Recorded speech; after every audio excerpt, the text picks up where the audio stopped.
to the Red Barrels podcast. It's episode 7. It keeps going.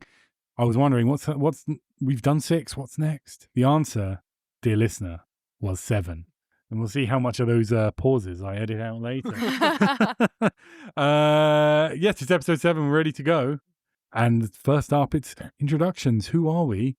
I'm Alex. You know that already. That's what you're here for me. Let's be honest. Everyone's here for me. But I guess there's some other people on here. Who are you guys? I'm Sofie, a professional Twitch streamer. It's really great to have you all along to listen to my next episode of Red Barrels. And over to you, Ed.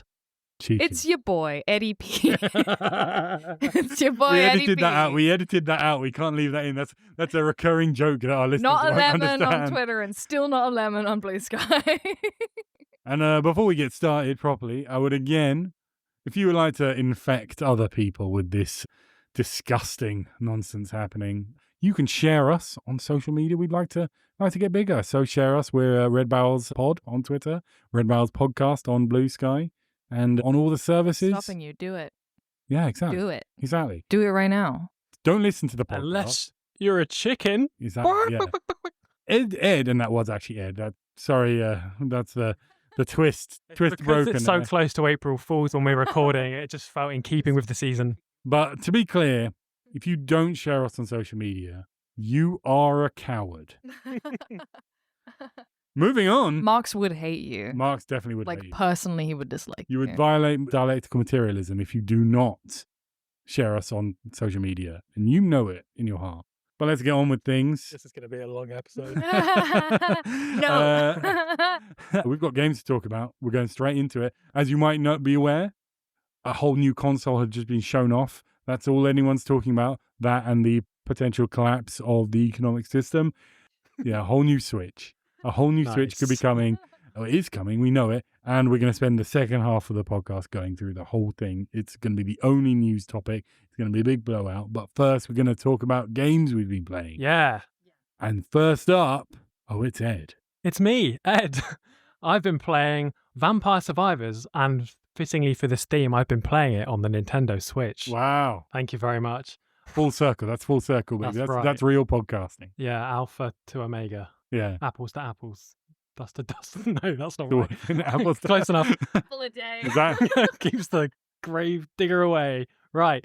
Man, we've got a priest here. Amen. Right. Yes. Vampire Survivors. It's a very satisfying game. That's my hot take, headline take of the game. It's a 2022 roguelike shoot-'em-up developed by Ponkel, but in fact it was almost entirely developed by one person, Luca Galante. It was originally released in early access on itch.io, where it received almost no attention before it was properly released on Steam in early access in 2021, and it kind of blew up. Lucas spent about a year working on the game while unemployed and paid about £1,000 for the art, assets, and music. So it's a real low-budget indie game passion project vibe, and it's got the classic 16-bit-esque Castlevania style aesthetic. And it's a bit more than the Castlevania style. It's, that's true. Borderline theft. copyright violation of Castlevania. Yeah, and in fact, there has since been a DLC crossover with Castlevania following the success of this game. Yeah. So if you've not played the game, allow me to take you through it so I can get to the bottom of what's so satisfying about it. At its core, the game is incredibly simple. You control where a character walks with one thumbstick, and that's it. That's all the direct control you have over the game.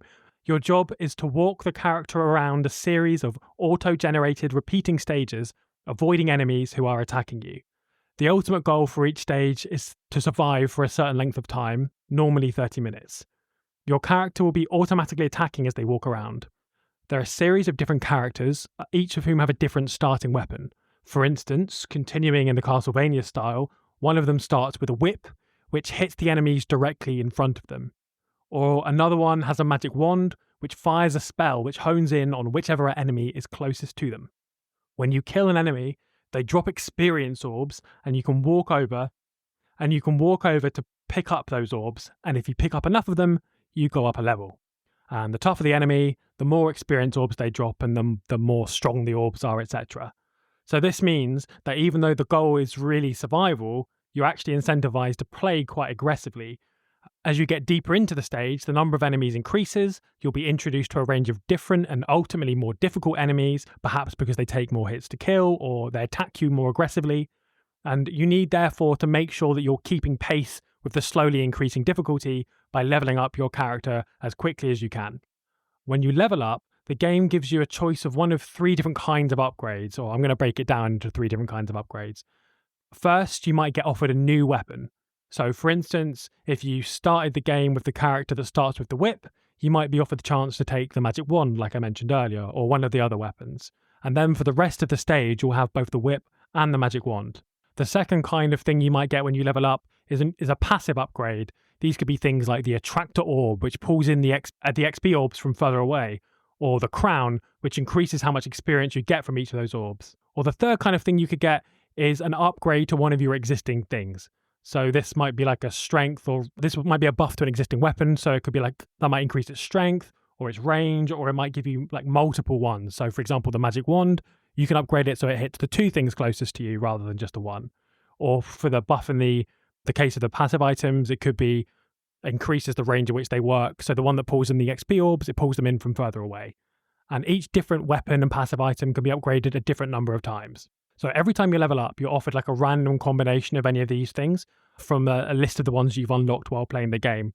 So you could be offered 3 weapons, for example, or you could be offered 3 upgrades of things you've already got, or 2 weapons and 1 upgrade, it could be in any combination. And ultimately, on a single run through, you can have 6 weapons at once and up to 6 passives on top of that at once. So by the end of the stage, you're going to be hugely stronger compared to where you are at the start. Once you've chosen your 6 weapons for the run, and you've also got your 6 passives, then it's not gonna offer you stuff you can't pick up anymore. It's only going to offer you upgrades for the ones you've already got. So that's good. Each time you start a stage, you're starting with a level 1 character with just 1 weapon, also at level 1, and you begin building up your character's weapons and passives from scratch each time. But there is plenty of like longer term progress you make each time you play. There are hundreds of achievements in the game, from things as simple as surviving the full 30 minutes for a given stage, or killing a certain number of enemies, to things like finding hidden secrets in the stages. And these achievements can unlock a bunch of different things, like more stages or more starting characters. And once you've unlocked a new starting character, their weapon is added to the list of random weapons you can be offered when you level up. So as the game goes on, there are more and more weapons and passives to choose from. I had over 40 by the time I finished the game. And there's other kinds of long-term progress too. You can find coins or chests containing coins while playing. In fact, the chests can also contain multiple upgrades. So whenever a chest appears, there's this temptation to make a beeline for it, potentially putting yourself at risk. The coins can be spent on like small but permanent upgrades to your account, like increasing your max health by 10%, or getting 4 options when you level up rather than 3. You can also reset all these power-ups at any time if you want to try out different ones, or play without any of them. You can also reset all these power-ups at any time, or if you want to try out different ones, or play without any of them on. And some of these upgrades are sort of double-edged sword things, making both you and the enemies like stronger or quicker or something like that. So that adds a bunch of variety to the game. And more than just unlocking new stages and characters and power-ups and achievements, there's a whole host of other things that I haven't touched on and I'm not going to go into, like unlocking Arcana, which is like a powerful modifier that you find in chests once you've unlocked them, or an endless mode, or a reverse mode, or special combinations of weapons and passive items you can unlock, and so on. So that's kind of the mechanics of the game. That's how the game works, how progress works. And like, to be honest, this game is not Fallout 2, right? I haven't got some hot take on what the game means politically or what it says about colonialism or whatever. Basically, this game... Because you're not trying hard enough. You're not trying hard enough. Well, yeah, Alex has promised that Alex has got some hot takes coming out about this. I don't want to overstate. I don't have... He said he's going to be the hottest gosh darn takes you've ever heard, so stay tuned for that. You said I had some interesting things to say about it. But basically, the point is this game is just a lot of fun. Like, it's so minimal in some respects. Like, your only movement is with one thumbstick at a time. Yet, it's far deeper in other ways than it feels like it has any right to be. With all these different things to unlock, different potential builds depending on what weapons and passives you choose, and different stages. The game feels so rewarding to play, not just with that longer term stuff, but in the more simple minute-to-minute ways. Like, you notice your damage output increasing substantially, or at the start of the game you'll be getting small quantities of XP, and by the end your entire screen will be covered in XP orbs, and they'll also be entirely covered by the number of enemies that you're now fighting. It's just such a visual sense of progress it's hard to ignore. It's not just your character, but it's you as a player will also get noticeably better as the game goes on. You learn what particular weapons and passives appeal to you, and then you prioritize them as they're offered to you. You learn what combinations you need specifically for a specific stage to get past this difficulty spike, for example. And it's just very satisfying to learn that and get past the things you've been stuck on. It's just a lot of fun. Also, the game has been built in a way that encourages you to play in a more fun way. I've mentioned already that it encourages you to play quite aggressively because you need to go and get the experience orbs in order to level up. And you need to make sure you're killing enough people to get those orbs in the first place. And then there's also the randomized elements of it, because when you level up, it's a random selection of the things you've unlocked. So you can have your brilliantly honed build that you want to build, but there's no guarantee on any given run you're going to be offered the things you want to choose, which basically forces you to try out a wide range of the different weapons and power-ups in the game. I'm someone who often finds a combination that I really like and then just sort of stick with it in a game and just run the same thing the whole way through. Yeah. But this game, you can't do that. And it was great. I was forced to try other stuff. I experimented and I found a bunch of different builds that I liked. So I would say the thing with Vampire Survivors is a brilliant combination of a lot of different aspects of what games can do to be satisfying. Yes, there's stuff to unlock which meaningfully changes the game. Yes, the numbers go up in many ways, which, as we've discussed before, I love when the numbers go up. We love it. We love it. The XP you're getting goes up, the damage output goes up, the enemies killed, and this all goes up over the course of one 30-minute stage. Yes, your increasing strength has a large visual impact as well, which is very pleasing. And the increasing number and strength of your enemies is also very visually exciting to see, and sort of stimulating. I don't know, it's fun. And you get better as a player. So in all these kind of different ways, which lots of games do, it's just sort of knocking all of them out of the park and doing a bunch of different ways that a game can be satisfying all at once, all in one game. So it feels like a minimal game, but it feels like a sort of distilled, concentrated sort of idea of what makes games fun and sort of satisfying, and it's being shot right into your veins, this sort of very concentrated entertainment. Is the game flawless? Well, for £3.99, yes, it's flawless. But if forgetting the £3.99, my only real criticism of the game is the difficulty curve. Because, like I said, you're mainly trying to survive for 30 minutes. But if you've survived for 20 minutes, you basically will survive for 30 minutes. That was my experience anyway. I can count on one hand, I think, maybe even one finger, the number of times I died after 20 minutes, but before 30 minutes. You have to be so strong to get to 20, and you'll get so much XP from the amount of damage you're doing to get to 20 that you can basically definitely reach 30. And once you're at like 25 minutes in and you've got all your weapons maximally upgraded, you've got all your passives maximally upgraded, you've got the various combinations that you unlock later in the game all maximally upgraded, then you're just sort of for the last 5 to 10 minutes going like, yeah, just waiting for 30 to hit. So that's the only bit which is not satisfying. But that doesn't really happen. That didn't really come up much as a problem for me until like the second half of my time playing this game. I put about 15 hours into the game maybe, and it really wasn't until I've been playing it for like 10 plus hours that I started to think, yeah, this bit's not great. So it's a very mild criticism, and it doesn't really change how I feel about the game that much. This game, it's not gonna change your perspective on the world. It's not gonna give you some big emotional experience, or you're not gonna lose yourself in the story or fall in love with the characters or anything like that. But what it's going to do is give you a highly satisfying gameplay loop, which unlocks more stuff, which enhances the gameplay loop and lets you repeat that loop in an ever more satisfying way. As I say, I played for about 15 hours and I unlocked pretty much everything, maybe literally everything that the base game had to offer. I thought multiple times, surely I've now unlocked everything or explored everything, but it would always surprise me. There'd always be more stuff than I thought there was going to be. And there are very few games where I felt like this satisfied of a customer. And I'll almost certainly pick up some of the DLC down the line. So for £3.99, given how satisfying this game is to play, if this kind of shoot 'em up, arcadey vibe sounds even vaguely appealing to you, dear listener, I couldn't really recommend picking this up enough. Highly recommended. That's my hot take. Alex, what's your much promised in political, social analysis based on Vampire Survivors? This has been unfairly built up. I don't have the grand Marxist take on Vampire Survivors. He told me before the podcast that this was going to change my understanding of not just the world we live in, but the universe itself, the very fabric of reality that we experience. So I'm looking forward to this. Well, Don't downplay it, Sofie. He said a heck of a lot more than that. But go I ahead. mean, Alex. I assume that's true of all the takes I have, Sophie. So I'm not too worried about living up to that. But no, I really liked Vampire Survivors. I got really into it a year or two ago, playing it on my phone while I was working not at home for once. So I had a commute and I just do it then. And yeah, it's just like, what's really amazing about it that I love is how it kind of just builds over, because it's limited to half an hour.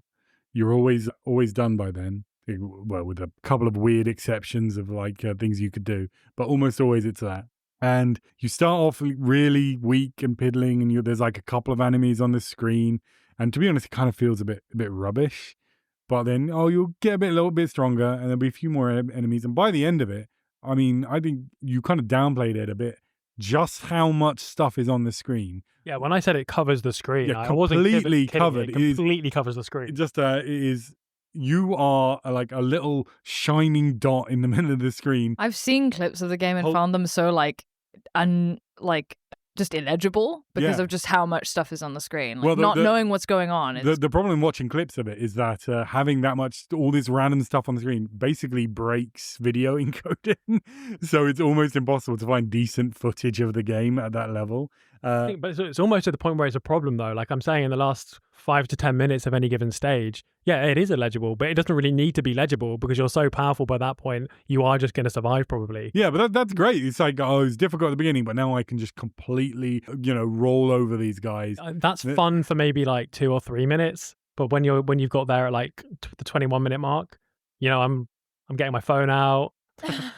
Well, I couldn't do that. I was playing it on my phone, so I couldn't. Oh yeah, true. that possibility was blocked off for me, and I could, enter a zen state where I'm just like. What I'm hearing from this, Alex, is that I'm just a much better gamer than you. So I got there way earlier than you. Maybe. From about the 5-minute mark. Yeah, 2 minutes in, I didn't need to get any more upgrades. No, you get into like a zen state, just rolling on. And I could do that for. It's just what the Buddha would have wanted. And I'm fairly sure that's it. That's in there, I believe, in the Buddhist writings. But yeah, just like it's just the sense of like when you start off playing that game, you genuinely cannot believe how crazy it gets by the end. Like because it feels so kind of small and piddling. But I did have a little bit of maybe not that political, but a take on it, which is something that is very interesting about this game is the way it was made, which is, as you said, it was made basically by one guy. I think he's got some help now. No clip documentary on YouTube about it, which is quite interesting. But he basically before he did this, he used to work in game development, in companies, and he worked on like some fairly questionable mobile games, from my understanding, which, have like these gacha games that have all these quite predatory techniques. And he basically used all these techniques for good to make Vampire Survivors. So it's full of all these like things that are just like, just got to play it one more time. It's got little flashy things that that give you dopamine hits when they happen. When you get those, there are these, as I said, the treasure chests. You can get them and they give you a little roulette while it shows you what you're going to get. And then sometimes you get the special ones that does like a whole light show and plays some music that shows you what you're going to get. And then other ones do like an even more elaborate light show and just gives you a whole bunch. I see those in my dreams. Those are amazing, aren't they? But this time they're all for good. The game is is like literally £3 or something. And that is it. You get all the DLC for it for free, I believe. Maybe not the Castlevania. You have to buy a bunch of the DLC, but it's like they're like less than £2 each. Yeah, I think on phone, on iOS anyway, the base version is free, but with adverts. But the adverts, the way they work are, if you die, you can watch an advert for one revival. Oh. And at the end when you went to finish the playing a level, or you died, whatever, and it does the whole tallying up thing where it shows how much money you made and all the enemies you killed and so on. You can watch another ad then to get 500 more gold. And that is it. That is 100%. Oh, gold. Yeah, you get quite a lot. It can be worth it, and sometimes you might do it. I've watched ads on those things, especially the death one. I'm just like, I can't believe I died. I could just totally win if I just watch this ad, and they get me. But like that is it.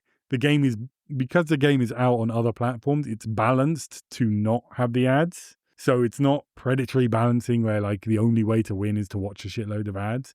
There are no microtransactions beyond buying the DLC, which again is very extremely reasonable and comes out like maybe, I think he's done like 2 a year or something. So you know, you can't be a whale for Vampire Survivors. Try as I might.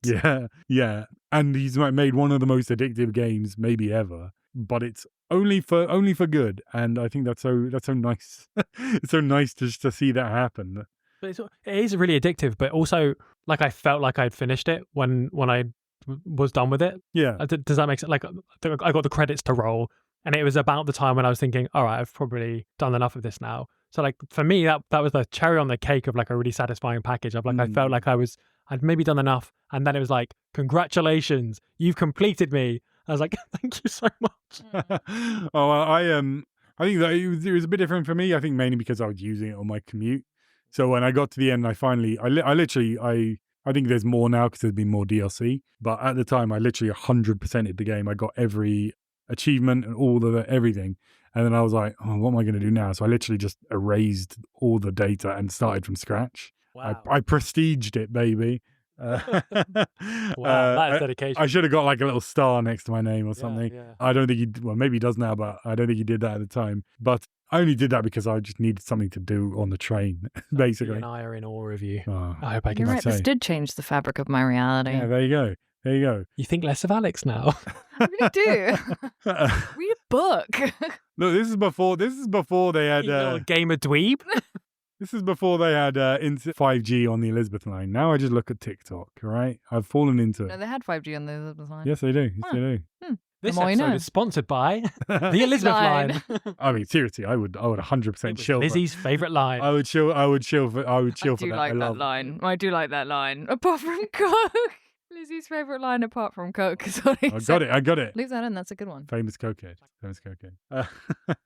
But anyway, no, I do love Vampire Survivors. Sophie, have you played Vampire Survivors? I haven't played it. To be honest, I've only had negative experiences with it in terms of every time. So I love vampires, for those of you who don't know. I just really like vampires. And I am interested in vampire media and games. Well, always. I'm gonna stop you there. I No. don't believe there are any vampires in it. No, that's the thing. That's what disappoints me is every single time I search vampire on Steam, that's what comes up. And Yeah. I'm just like, no, I know this game has no vampires in it. So it's just...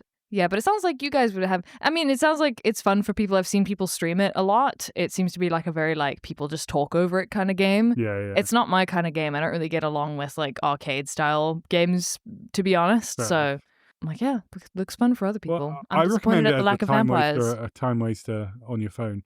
The only problem with the phone is that the control isn't very good because you're just moving your thumb around on it. So it makes the best weapon in the game, which is obviously the garlic. Everyone knows it's the garlic. Well, that's what I thought when I first started playing, and then I grew out of that. Right?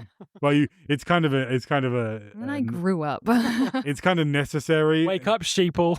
It's kind of necessary on the phone because you can't properly dodge things. What about the King Bible? I mean, Cope. that gets in there too. Get good, gamer. Yeah, that's my build, but garlic. I know and this is Bible. going out publicly, right, Alex? Just for the listeners' sake, the garlic, because it's against vampires, even though there are no vampires in the game, it basically creates a circle around your character that makes everything within it damaging. So that's like especially very early on in the game, it's very useful because it basically means you're not completely immune because they can still get through it, but it's a good shield early on. And the Bible, I do love the garlic. yeah, exactly, And the Bible. yeah, the Bible, That combo is the Bible just beautiful. makes a Bible, and like you can add more Bibles to it, and they just spin around your character and they hit things. That's what they do. I love it when the Bible does that. Everyone does it. Yeah. That's my favorite thing about the Bible. People love the Bible so much. The way it floats around and hits. Truly a shield. Yeah. It's my favorite part of Sunday school. Do you have anything more to say on Vampire Survivors? And so there's no grand Marxist critique. Oh, unless you got one. No. All right. Aren't we all vampire survivors? Aren't we all And that survivors we've of all vampire- survived the vampirism of capital. capitalism? Exactly. Yeah. Vampires are metaphors for capitalists, Yep. for the rich, and Correct. we have survived them. So that's what the game is all about. We did it. It's about capitalism. Sophie, have you been playing any video games lately? Why, yes, Ed, I have. Wow. Thank you for asking. That's the kind of Very naturalistic smooth chat segue. you come to expect from the Red Barrels podcast. So as stated, I'm also Ed from earlier as well, not to get confused. No. Yeah, I think this has become quite confusing for our audience. Okay, so I've been playing Repo, which is probably a little bit unsurprising as the resident Twitch streamer. Repo has Yes, been it's a big very, Twitch very, game. very, very popular on Twitch, which like I had a bit of a confusing moment because I feel like I saw it like a couple weeks ago or like a month ago, and then I thought it had resurged now, but I don't think that's the case. I think it has recently become popular. Maybe, possibly, I might have confused it with Lethal Company, which I Yes. did also play and did enjoy very much with friends. That's pretty much all I know about Repo is that it looks a basically, lot it's a like clone. Lethal Yeah, Company it's type thing. 100% it's a Lethal Company clone. I do think that, like, from my critical perspective, I do think it's much better executed than Lethal really? Company. I think it has a much more fun gameplay loop. I think the design of it is much more cute and endearing and silly. So the nicest thing about Lethal Company and Repo, I would say that sort of Lethal Company spawned this genre of game, which for those of you who aren't familiar, Lethal Company and Repo, for all intents and purposes, is a game where basically you play with your friends, you arrive at a location, which is then usually procedurally generated, like the insides of it is usually procedurally generated, so it looks kind of different every single time you visit. Might be a genre of location. So like, for example, in Repo, there's like a wizard school. Oh yeah, I think There's I've like a seen that in wizard some school photos. location, there's a haunted house location, etc. But like all the hallways and rooms are going to look different, and there's different furniture in them. They're all procedurally generated that way. Lethal Company, the rooms are a much more simpler layout. They're basically just sort of series of corridors and stairs. Yeah, it's like a facility. Yeah, it's like a facility with corridors and stairs. And the goal of the game is basically you go in to this location, you try to extract as many items of value as possible, bring it back to your sort of ship or the sort of spawn point, and then whatever you get in surplus, you can earn to then spend on things to make next missions easier. Right. Is the gameplay loop for both of these games. Repo, more specifically, whatever surplus you get from the goods that you've collected, you can spend in like a store to then buy like a health upgrade or a speed upgrade or a stamina upgrade. You can use it to buy weapons or tools, things like a baseball bat or an extra cart. Something that's different from Repo compared to Lethal Company is you do get like a little cart that you push around, which is quite cute, and you load the goods into, and then you bring it back to, again, your sort of spawn point. The game, as it gets sort of procedurally more difficult, what happens is you have to unlock different extraction points on each map that you're on. So you might have like 3 extraction points and then 3 separate quotas to meet for each of those extraction points. Sure. Before you can actually be extracted from the map and then earn your surplus earnings or whatever. So basically, they're both also horror games. They're intended to sort of scare you. Lethal Company was very popular on stream for this reason, that it was just very organically funny. Just organically funny things would happen all the time. Also, very importantly, is that it's proximity chat, which is just really funny when you're doing horror games and proximity chat. It works so well for stream because like things just sort of, you don't even have to be particularly funny people. Funny things will usually just naturally happen. So it's perfect for streaming. It's why these games are so popular. You don't have to be funny, but like hilarity ensues, right? Because it's just you're in these absurd situations. Also, both Repo and Lethal Company are quite like, not very graphically, what's the word? Like advanced. They're very, very basic graphically. The monsters look a bit stupid the more you look at them, but they still have the potential to sort of jump scare you if you're not expecting it, or do things that are particularly creepy. Yeah, there's like a spider creature in Lethal Company, which is, obviously it's a spider, so people are just naturally kind of scared of it. But yeah, talking more specifically about Repo, yeah, it's just been so fun. I do think it's better than Lethal Company in terms of, I think it's much smoother. The cart mechanic is really nice. And also it's very physics-based. Lethal Company is not. It's very physics-based. So basically you have to pick up these goods, which could be just a random assortment of valuables that are spread throughout the map. And they are different values usually. So you can find a teacup that's worth like $200, and you can also find like a giant statue that's worth like $28,000. Oh, wow. But of course, the teacup is very light. You just put it in the cart, very easy. They can smash as well. And then you lose whatever value of the good if it's damaged, especially for larger goods. If they get bumped or damaged, then basically the value of the good goes down.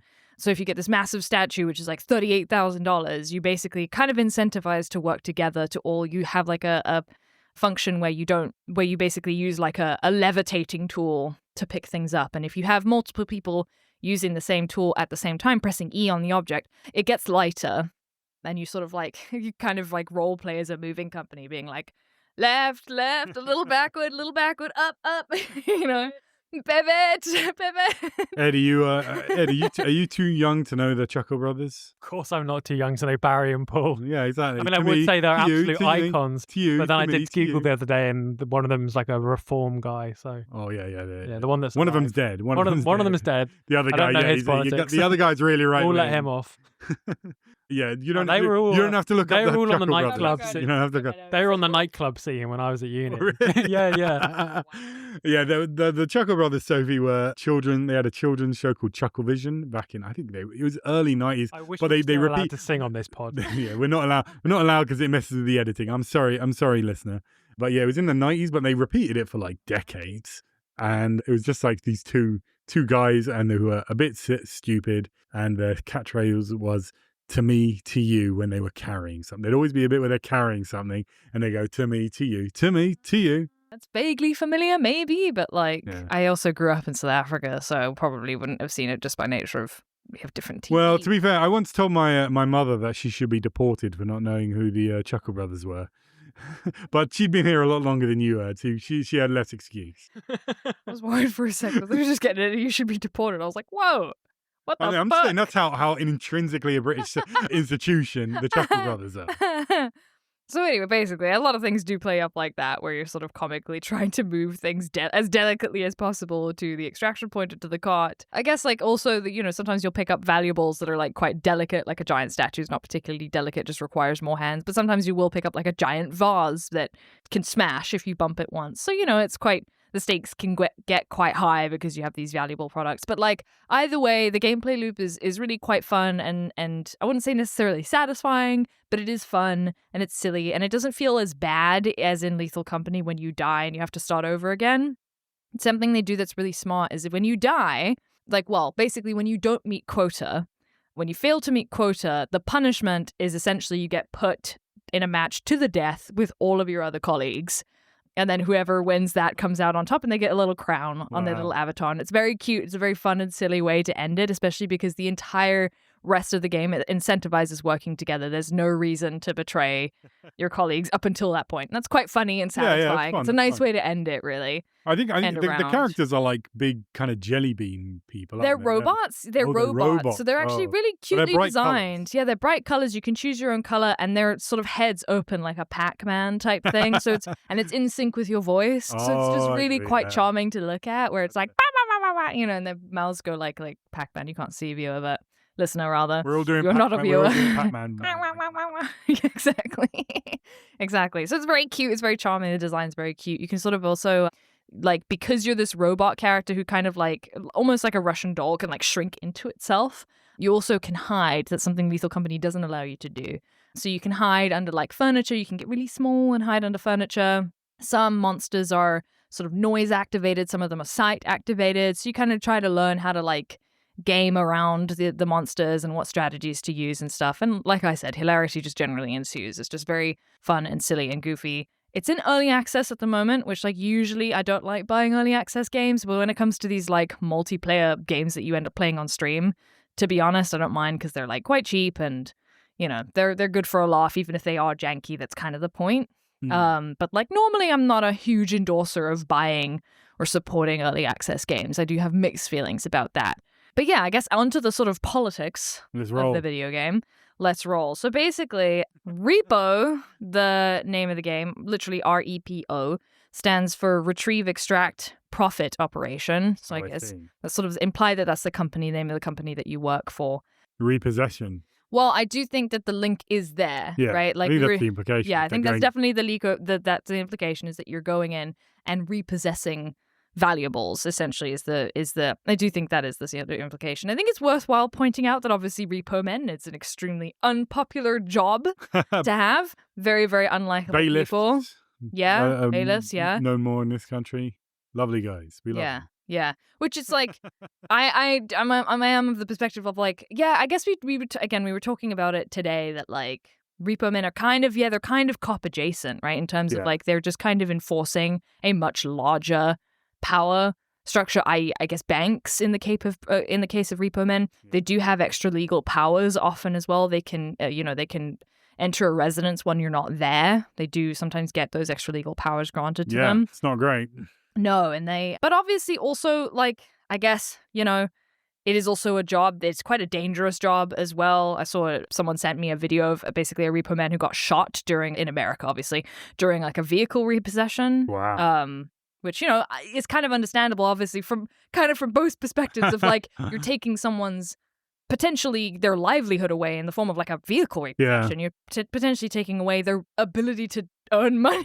It's one of those jobs where you're like, it's dangerous, and also, you kind of have it coming. Yeah, I don't think that anyone should be doing jobs that cause them harm, or should have to do a job that causes them harm, or choose to do a job that causes them harm. But like, it is quite a sort of highly disliked, quite a dangerous profession to have. Well, fairly cop adjacent. I don't know if they have. Maybe there has been this, but if REPO-men or bailiffs unionize, I think we can consider them to be apropos to cop unions. Yeah. Yeah. Okay, technically they're workers, so I guess they're organized, but if the thing they're doing is that bad, you can't really consider that to be solidarity. Exactly, yeah. So basically, I guess you play as these very, like, again, these cute little charming robots. The implication is that they're quote-unquote what was the word? Like semi-robotic or something. So the implication is that they are being piloted by you. So they're not entirely like automatic or artificial intelligence. They are being piloted by someone is the implication. And basically you collect all these goods together, you work together, and you are expected to, collect a minimum amount of valuables, of goods for the corporation, and any surplus you can use for yourself. And when I say use for yourself, it's implied that the shop that you shop from is probably a company shop. So you are kind of plugging back the money you earn back into the ecosystem of this overarching company is what the vibe feels like. So it's kind of like, working for Amazon and then getting a 20% discount to spend at Amazon. You're just kind of ending up, putting it back into the ecosystem. You are very much incentivized to work together, though. I would say there's like a slightly pro-union undertone in terms of like, you are incentivized to work together. The bailiff union we were just talking about. Yeah, exactly. You are sort of incentivized to work together. I do think that there's, if we're not necessarily only exclusively looking at the repo sort of metaphor that exists, I do also think there's a comparison you could make of sending workers into mines as well, in terms of it's like this dangerous location, because these are dangerous working conditions that you're sent into, like these haunted houses or whatever with monsters and creatures that can kill you. You can... Hey, ho, ho. We're not going in haunted houses today. Hey. Ho, ho. That's the union cry. That's the union cry, exactly. That's what we sing. Lines, right? That's what we sing, exactly. And then they blow us up. Yeah. So you can... so you basically, I think you can compare it to like going into a mine, essentially, of like it's a dangerous working environment. You can revive your teammates throughout the round. There are like every time you extract goods to an extraction point, you can revive your teammates if you collect their head and put it on the extraction point. But they get revived at like 1 HP, which does kind of feel like as long as you can do the job, you can come back, So it feels very like Corpo that way. You can buy health packs to restore your health from the company store. So those aren't provided to you. Like, unless you actually restore your health with a health kit, your health is not automatically regenerated at any point in the game. So you have to buy a health kit from the company store. You can also share health with your colleagues as well. You can like sacrifice some of your health to heal your colleagues. So that kind of feels, again, there's a bit of like, camaraderie there. Sure. As I mentioned as well, that losses to valued goods fall on the worker, sort of immediately deducted from your sort of overall quota. So that feels very corporate as well. Yeah, there's something as well that I think is quite important about this, which is that the sort of your boss in this video game is essentially like kind of it's basically only time you ever see this boss character is basically on a TV screen, which is in your sort of home base ship type location. And it's just like almost like a messaging app. It's someone called Taxman who just communicates in emojis on this like TV screen, basically. So your boss is essentially called Taxman, communicates in emojis, and sends quite like cynical, violent messages in the chat. So like if you all die, it'll send messages mocking you.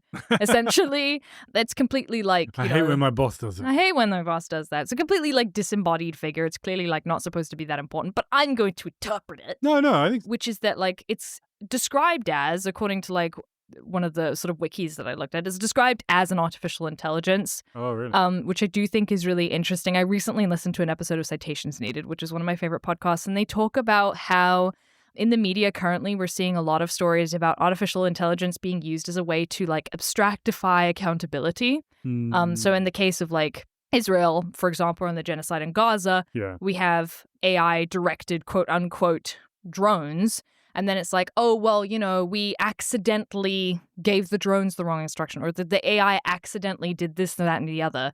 But all that really does is shift the blame of what they 100% intended to do to the AI by saying it was accidental, as though people aren't in full control over what that AI does, what targets it seeks, and what sort of advantages and disadvantages it takes into account, you know?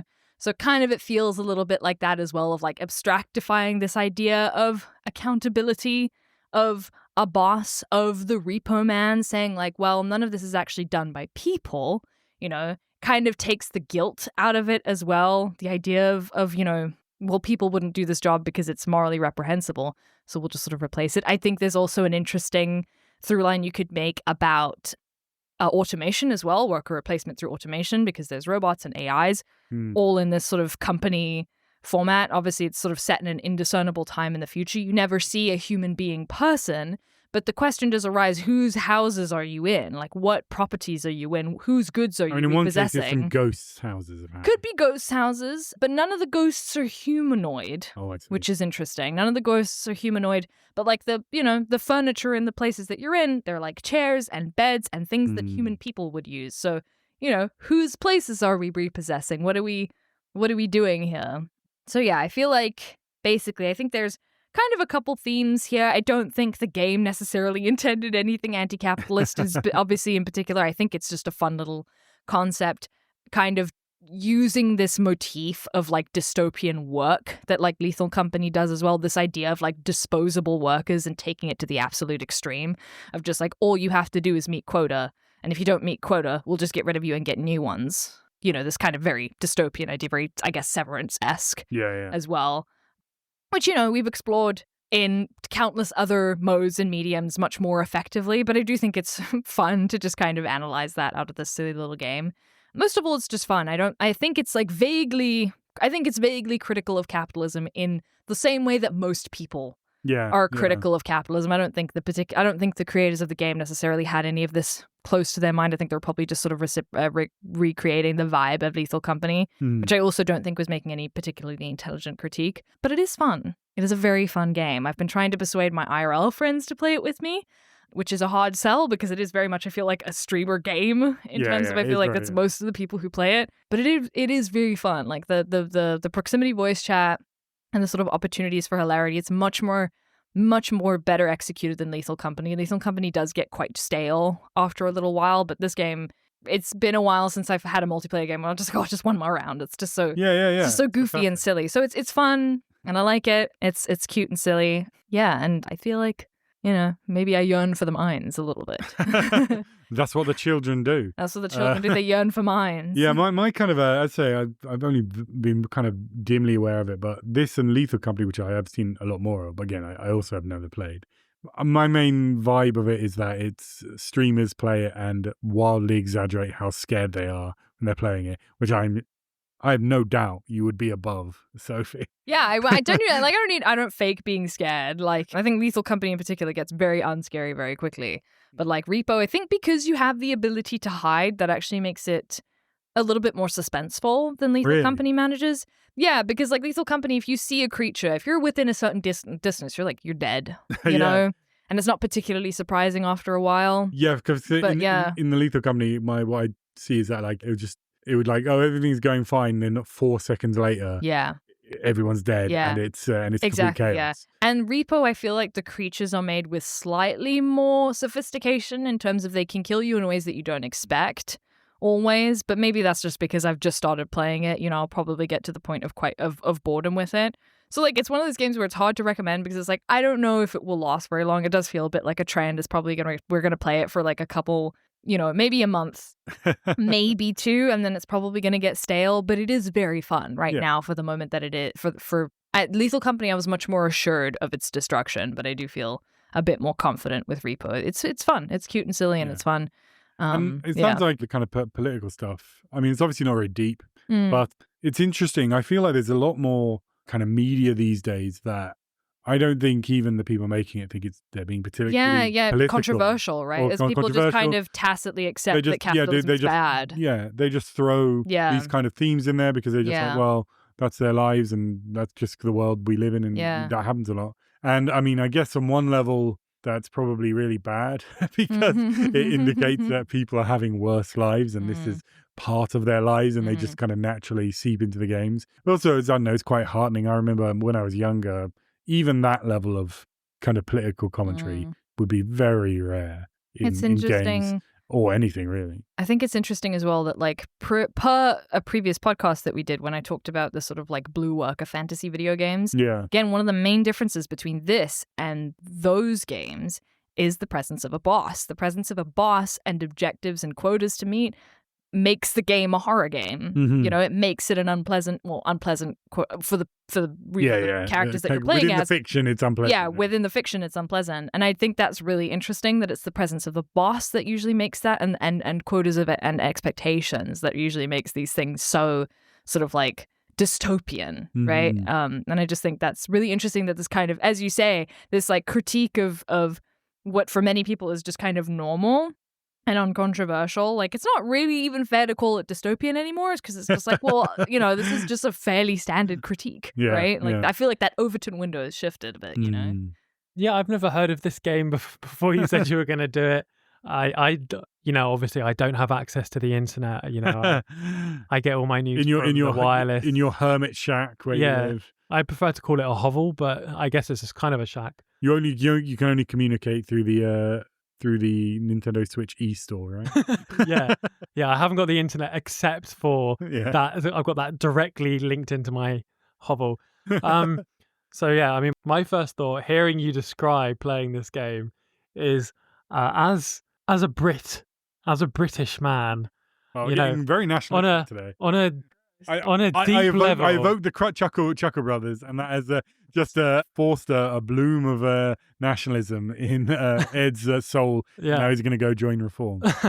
As a Brit, there's something that deeply speaks to me about going to someone else's place and taking all of their most valuable stuff. So I'll probably check it out. National pastime. Exactly. Maybe even put it on display, Maybe, and invite people to visit. Yeah. For a reasonable fee. Or for free when it gets controversial. Yeah, or for free. Well, eventually. We'll put a little plaque up. It'll be fine. The plaques we up. feel really bad about it, but no, you can't have it back. Living the dream. The British dream. Gross. I'm not associated with it. This is gross. You've never been to Britain in your life. You don't even know the Chuckle. Right. I know Fawlty Towers. Does that count? Everyone knows Fawlty Towers. It's internationally famous. Good. I don't want to be British anyway. You guys are gross and disgusting. Stop stealing people's stuff. Give it back. Give back our Kimberly Diamond. Wow, we're getting specific. Yeah, South Africa. Grievances I get to be are coming mad out about that. Give our Kimberly Diamond back. All right. Well, I'll get on that. Me and Alex will take a vote. I'll get on it. Unfortunately, they've come back with no. Oh. Well, then, just rough. Oh, I feel so bad for it. I voted yes. No. Came to a stalemate, huh? I think that's probably everything we've got to say. I have to say about Repo. Alex, have you been playing any video games lately? Well, maybe I have. Maybe I have. It. And let me take you back to the crazy days. Heady days. Of 2015, because I'm about to revive some Ooh. discourse about the 2013 Ooh, game. that was not a good year. It wasn't, because this game came out. It was Bioshock Infinite. Oh, yeah, that's it. We're back. We're back, baby. Yeah, it's not just Ed talking about ancient, now irrelevant games. Now it's me too. Can't wait to share my controversial opinion about this when you're finished. Oh, wow. Wow. I look forward to that. We'll see Spoilers. see how much of a massive liberal you are. What? Okay, all right. Yeah, so Bioshock. Let's have just a quick primer on Bioshock as a whole. Bioshock, the original Bioshock came out in, I have it written down. Oh, System Shock, you coward. Oh, hey, Sorry. I was gonna get onto that. I hate how genuinely hurt you sounded. That I felt really bad. I didn't even say it. I got really angry. I'm so sorry, Alex. I'll try and calm down. You have to work on that. We've talked about this anyway. The original Bioshock came out in 2007, and as I was literally about to say, I guess we'll never know. it was a spiritual successor to System Shock 1 and 2, which came out earlier in the 90s. I think 2 came out like 2002-ish or something. I haven't got the dates. Never even heard of these games. Have you played System Shock? Recently I played a bit of the System Shock 1 remake, and I got not very far through it, and I decided it wasn't for me. System Shock 2? I haven't played System Shock 2. They just announced a remaster, so I may go back and play that when that comes Shock out. 3? There is no System Shock 3, although I think System Shock 4? I think Warren Spector, who made those games, has said he's going to go back to it or something. Though I think that may have fallen apart. But yeah, anyway, so those are System Shock games. These System Shock games basically, I mean, there's disputes, but they pretty much invented the immersive sim, which is it's not a historically very financially successful genre of game, but it has a very dedicated following. You know, I enjoy a good immersive sim myself. These are games where you can kind of tackle these kind of missions in many ways. Traditionally, the most basic way, there might be a vent into the place you need to get to, and you can go through the vent and avoid all combat. Or maybe you can talk to someone and avoid all combat. Or you can use stealth, or you can shoot your way in, or you can find some crazy way into a place that even the developers never even thought of. Now, the original Bioshock is, let's say, a very light immersive sim. In that game, you crash land in the sea and find a lighthouse. And when you go down into that lighthouse, you emerge into what's called Rapture, which is a city of objectivists, followers of Ayn Rand, hyper-capitalists. Is a man not entitled to the sweat on his brow? Yeah, that's the kind of thing you'll be hearing in Rapture, Bioshock 1. And Bioshock 1 is a very good game, and it was, that is actually one of the, sort of immersive sims that has been financially successful. It sold extremely well and was kind of held up as the new wave of video games as art, true art. You know, this is like dealing with this political subject. I mean, it's all about how objectivism is bad, dear listener. So you can feel free to play it and largely enjoy it. Although I think most people these days, it's not as well thought of these days. The kind of discussion about the objectivism is quite simplistic, and it's somewhat retroactively ruined by the game I'm actually talking about, which is the sequel, Bioshock Infinite. We're not counting Bioshock 2, and we're not counting it because this game absolutely does not count Bioshock 2 to a point that gets quite noticeable in the DLC. So Bioshock Infinite was announced, I think, fairly soon, that they were working on a sequel. The original team, Irrational Games, led by a certain Ken Levine, who kind of got a reputation as like a rock star game developer at the time. He also worked on System Shock 2. Confused with a developer for Rockstar Games, right? No. Unrelated to Rockstar Games. That's an unfortunate term I used. Good point. And this game was, I can't stress how incredibly hyped up this game was at the time. I mean, people were basically expecting it to be the best game ever made.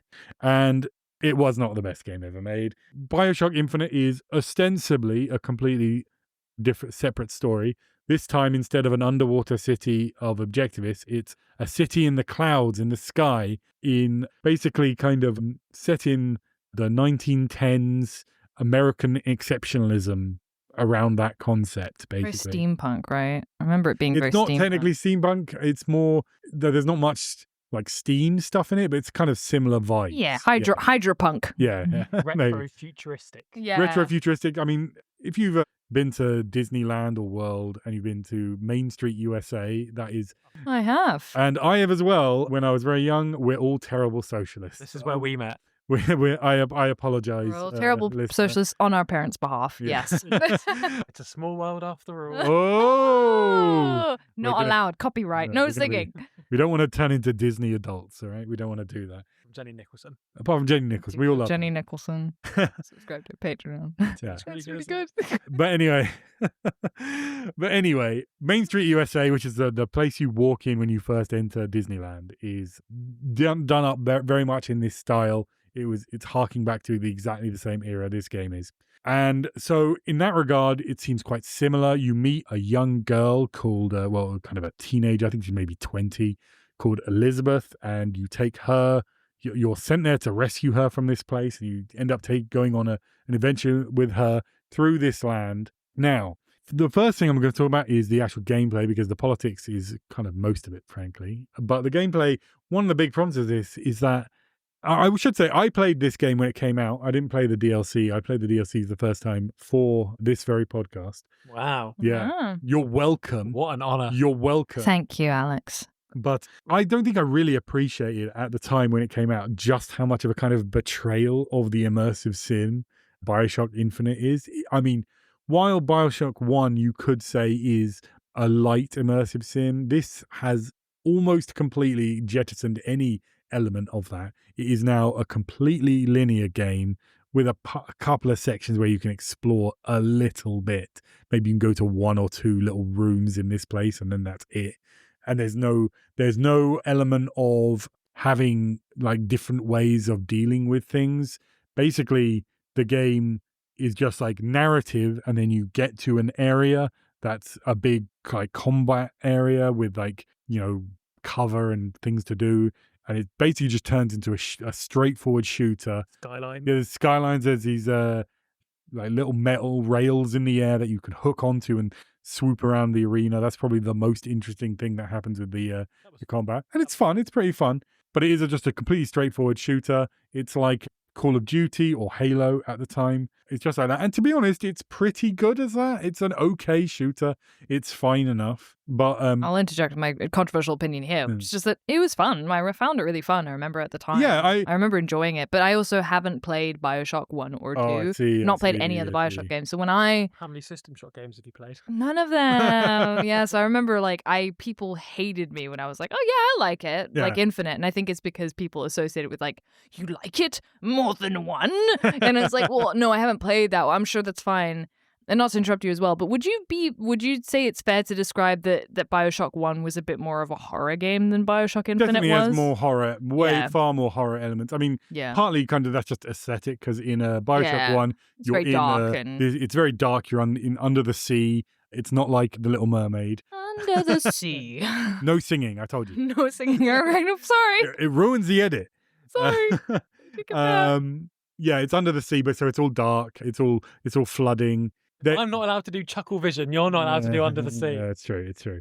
So yeah, it is a lot more of a horror game. This is like, as I said, the enemies are just like various military types just fighting you, shooting at you. It's not there are elements of horror. There's a section towards the end that's quite horror focused, and also the DLC, which I'll talk about in a bit, but that is almost entirely set in back. They go back to Rapture, so that again is quite dark. But no, it's because it's all like pretty skies and clouds. It's not really very scary. What's it called again? The Bioshock. Columbia. The name of the city is Columbia. But so this is just like one of the most, kind of I could maybe respect it a bit more if it really just was 100% a straightforward shooter. But the fact that they have these like residual elements of the immersive sim in there. So you can pick up audio diaries all around the place. So there is a reason to like explore these places, even though there's not a huge amount to do there. Often these the combat will end and you'll just be able to just explore the area to find things and do a bit of a story, get a bit of story stuff from that. But again, there's no actual kind of element of strategy to that. There are, like, maybe I could probably count them on one hand, side quests, sort of, which will usually come to, you are essentially given a key, and they say, oh, you've got to go back to this place to find the door that this key opens. And it's literally, you just run backwards for 10 minutes through the linear level you've been going until you get to a door that was locked when you passed it, and you get in there and there's some goodies and maybe an audio diary if you're lucky. Wow. It's basically Metroid. Yeah. And that's it. And also, even within the storytelling, it is so incredibly desperate for you not to miss a single thing. And this game really, I don't know, it feels like maybe one of the last gasps of a certain type of gameplay that was basically killed by Dark Souls. Dark Souls, obviously, I mean, I doubt anyone listening to this is not aware of Dark Souls, but it's very famously very difficult and also very obscure game. All the story, you basically have to watch about 1 million YouTube videos to encode it. It's like practically archaeology to like go through all the item descriptions and work out the subtle implications of what this one says to that and what that means about the story. Whereas in this game, like over and over and over again, you will walk into a room, and when you walk through the door, the tableau in front of you will be set up in a way with like to make it absolutely clear what this room is communicating to you. Like literally, there'll be a chalkboard that says something like, the experiment failed in huge letters that like someone's written on it, incredibly legible. You can't possibly miss it. That is like perfectly centered when you walk into the room. You could not possibly miss what this thing is. And then also the character will say to themselves, I guess the experiment failed or something. Subtlety is for cowards. Yeah, there is no subtlety in this Tell, game. don't show, tell. In the DLC, there is a bit, I feel like the DLC, they got a little bit even lazy. I don't want to say lazy because this game famously had an incredibly bad development process, and they worked incredibly bad, which I'll talk about the development in a bit. But lazy in terms of storytelling, I mean, where there's this character, you actually go back briefly to Colombia in one of the DLCs, and you find out about this character you didn't get to find out that much about in the original game. And you go into his quarters, and he has a room set up as part of the setup for like work, and one for leisure, and there's one for prayer because the religion in Colombia is a big deal. And you go into this room, go down this winding corridor, and you come out into this room that is literally these 3 statues from the religion that you've seen through the game. And for some reason, this character has literally written on the statue something like, haha, I don't believe in religion, it's just for the rubes. And he just has a room with just these statues in, and he's just decided to write on them that he doesn't believe in the religion to make it absolutely clear you realize his position in the religion. And it's borderline embarrassing how desperate they are for you to not miss even the smallest facet of the storytelling in this game. Again, I know writers that use subtext. Yeah. And they're all cowards. They're all cowards. It's absolutely that version of the game. And I mean, I'm probably being a bit harsh on it because that was maybe not that to this extreme, but that kind of stuff was pretty common in the old pre-Dark Souls days, because Dark Souls really did do a complete reset on game design, and now they love to just throw in shit that you'll never see unless you watch a million YouTube videos about it.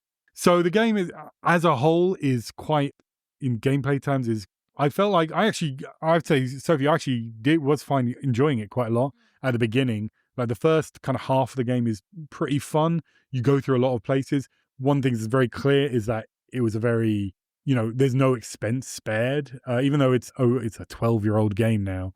And, it looks quite dated. I played the remastered version that's on PlayStation 4, though I played it on 5. It looks quite dated in ways. One of the things that's really clear is just how wide and empty most of the areas are. Like there's a large amount of just like incredibly wide corridors that just have nothing in them. I actually remember that. Yeah. It's really noticeable, and I'll talk about that in the development as well. Yeah, so like Sofie, I was enjoying for the first half. The actual gunplay and stuff is pretty good. It's okay. It's certainly, it's at minimum serviceable. And going through the environments, they include a great deal of clear artistry, and there's like I'd say no expense spared. So in that pure kind of, oh, you're always seeing something interesting, and then there's some reasonably fun fights. It's pretty good. The hook stuff was fun, but about halfway through it really starts to drag. Those corridors get really long and emptier, and it really drags on. And there's firstly towards the end there's a stealth section which is not very good, but it's over quite quickly. And then the game ends with in this long fight that really goes on too long. So that was a problem there. I would say the DLC. So this is back in. It's 2 episodes. Both are. It's called Burial at Sea. It's part 1 and part 2. It's back in Rapture from Bioshock 1. So a lot of characters and stuff from Bioshock 1 turns up. It's quite nostalgic in that regard. And they both open with these very elaborate scenes where you see a lot of stuff, but when you actually get into the gameplay, the first episode is not very interesting, quite boring, and then the second episode is almost all stealth focused. They have all these new mechanics for stealth, and it's some of the worst stealth I've seen in a game. It's absolutely interminable. I could not wait for that game to be over by the end. The stealth is awful. So that's in terms of gameplay. So let's get into the real meat though, which is the politics of Bioshock. So the original game, as I said, is a pretty basic critique of objectivism. But something that was said at the time by Ken Levine in interviews was like, hey, man, look, I'm actually I don't think objectivism is all bad. I kind of find it kind of interesting. I just thought the game was just about how, any political persuasion, if it went too far, would be bad. Gross, ew. Yeah. You see where this goes. How are you wrong about your own game? Liberal piece of shit. What the fuck? And to be honest, there isn't really that much in the way of detailed critique of objectivism. It's mainly just like it was objectivist and then it fell apart. It doesn't even really imply it was inevitably going to fall apart. It just did fall apart. I mean, I'm not saying it's pro-objectivist, but it's not like a real proper good look at objectivism, I think. Though it's fun enough for what it is. But what happens in Bioshock Infinite is that you are in this 1910s New America setting, but in the sky. That's one of the problems is that Rapture, there has never been entirely society completely based on objectivism, just almost entirely the one we live in. But so exploring that is quite interesting. Whereas in Bioshock Infinite, it's literally just 1910s America with some tweaks. I mean, that society did exist. The twist is, what if 1910s America was really racist and exploitative? I was wondering if you were going to pick up on that theme because it is quite subtle. Yeah, that's some sarcasm from it. It's just writing on the wall saying, because, "We're racist and exploitative." When you first arrive in Colombia, it's quite idyllic and charming, and you're going around, and then it starts hitting you with the extremely extreme racism. Like, it's obviously going to rattle your senses. Whoa, here's like an entire mural depicting like black people as monkeys and Chinese people as savages or something. There's an entire bit where you go through the Hall of Heroes, which is about these 2 military campaigns, one of which is Wounded Knee, which was a horrific massacre a real massacre that the Americans portrayed on the Native Americans in the 1800s or maybe 1700s. I forget exactly when. And another one is the massacre the fictional massacre that the Columbia, the city, apparently basically rained fire from above on Beijing for the Boxer Rebellion.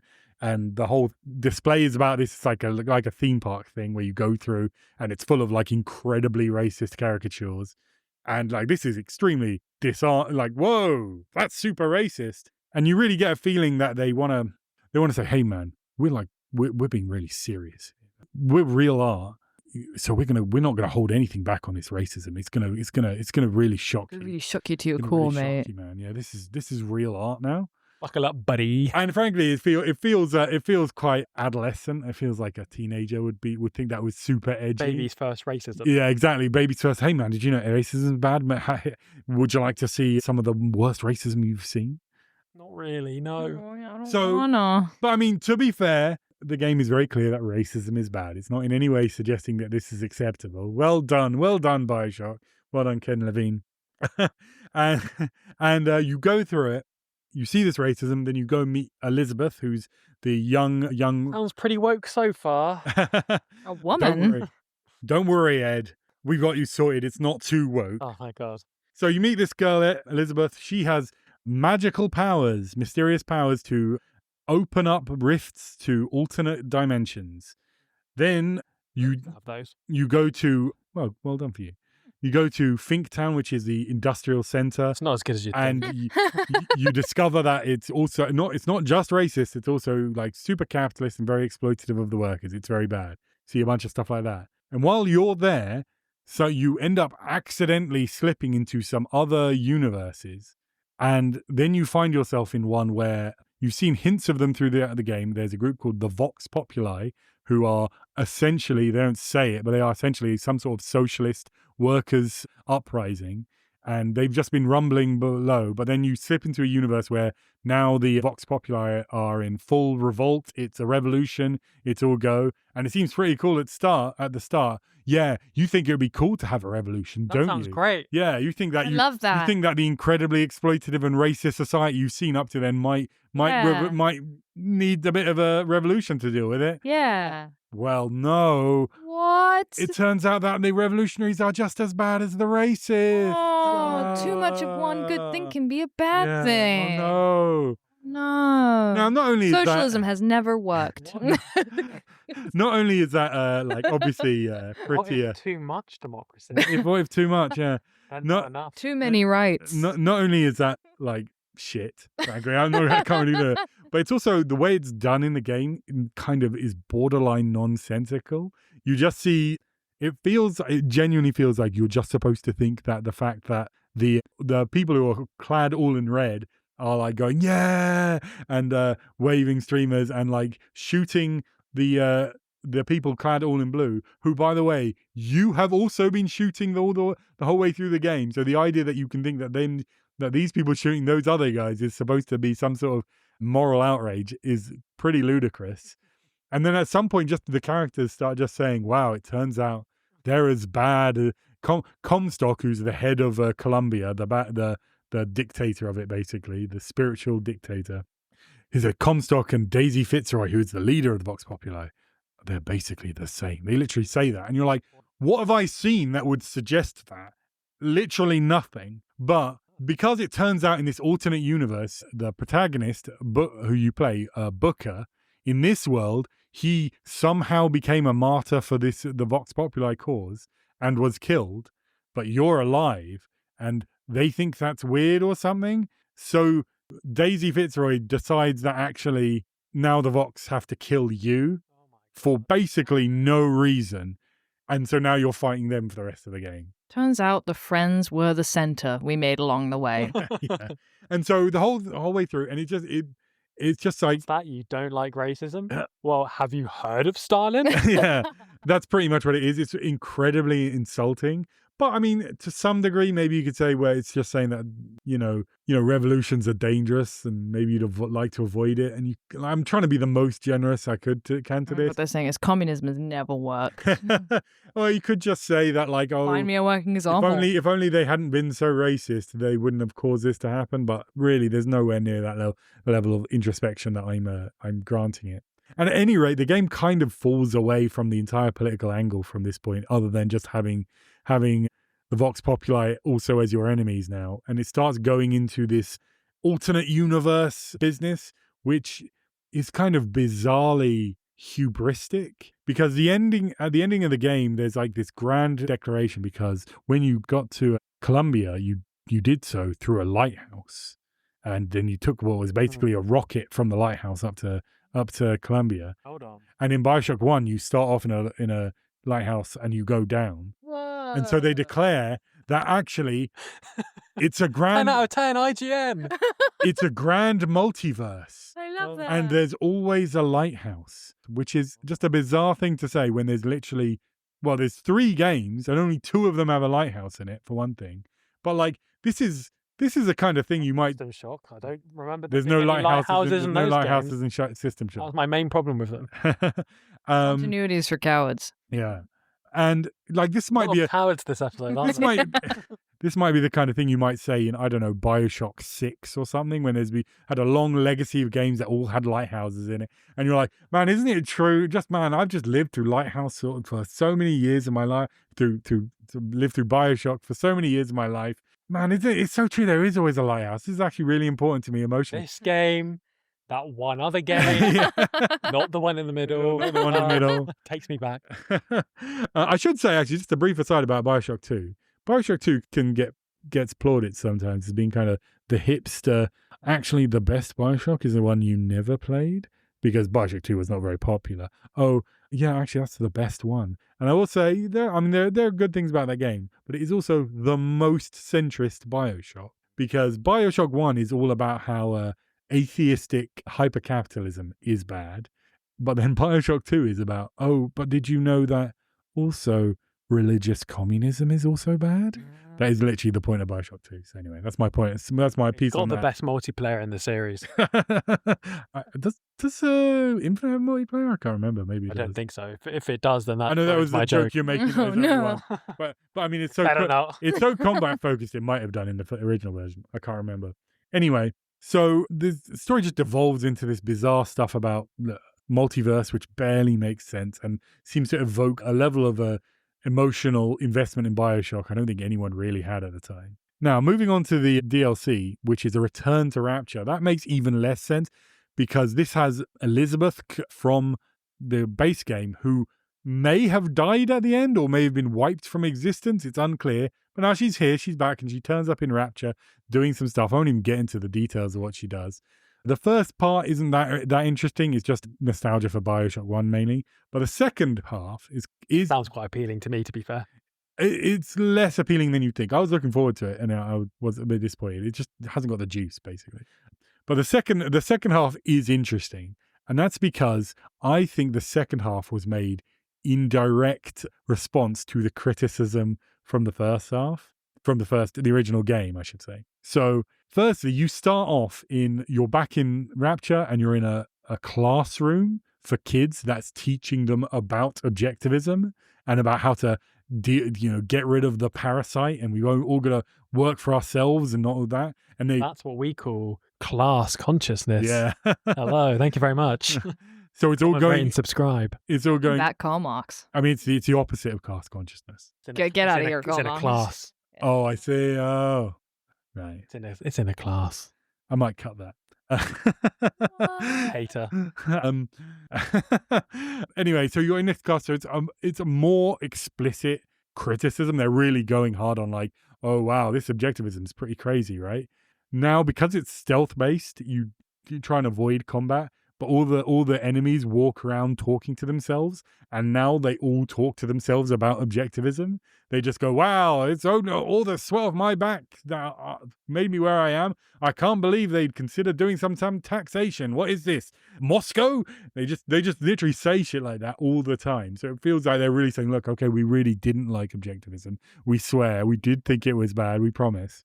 And then, as I said, there's a bit where you briefly go back to Rapture, and you get to see Daisy Fitzroy before. So I should say, in the last game, Comrade Daisy. Daisy Fitzroy, who's the head of the Vox Populi, she goes crazy and starts killing children or threatening to kill a child. That's important at one point. And then Threatening? Oh, we've all been. No, that literally is important, as you'll see in the DLC. And Elizabeth kills her, and it's like a big moment. So Daisy Fitzroy gets killed, but now you're seeing her before she gets killed, and it's revealed that these mysterious characters, who I won't even get into, but they were from the base game, actually contacted Daisy and convinced her that it was important that Elizabeth kill her to allow the future to happen or something. So she only threatened that child on purpose to get Elizabeth to kill her, and she was never actually going to kill the child. And you find audio diaries from her that are just like,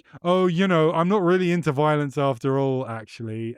It's really about building stuff. And I feel like maybe things got out of my hands a bit, but yeah, so yeah, actually I'm a bit more of a lib than I seemed. And basically it's so obvious that they saw because there was a lot of criticism, I should say, if you're unaware. Daisy Fitzroy is black. In the story, she was originally a servant or serving girl for Comstock, and she got accused of murder, so she escaped and started this whole thing. Because Colombia is so racist to the working class who are rising up in the Vox Populi, many of them are black and other ethnic minorities, and so that adds another uglier element to the idea that they're all just the same, in quote marks. So they're really Quote Marx, to be clear. This is certainly not a quote from Marx. yeah, not that type of Marx. That's obviously what they're going for. It's kind of embarrassing that they kind of went back on this. You know, in a way, I feel like stick to your guns instead of just doing this mealy mouse shit to try and fix it afterwards.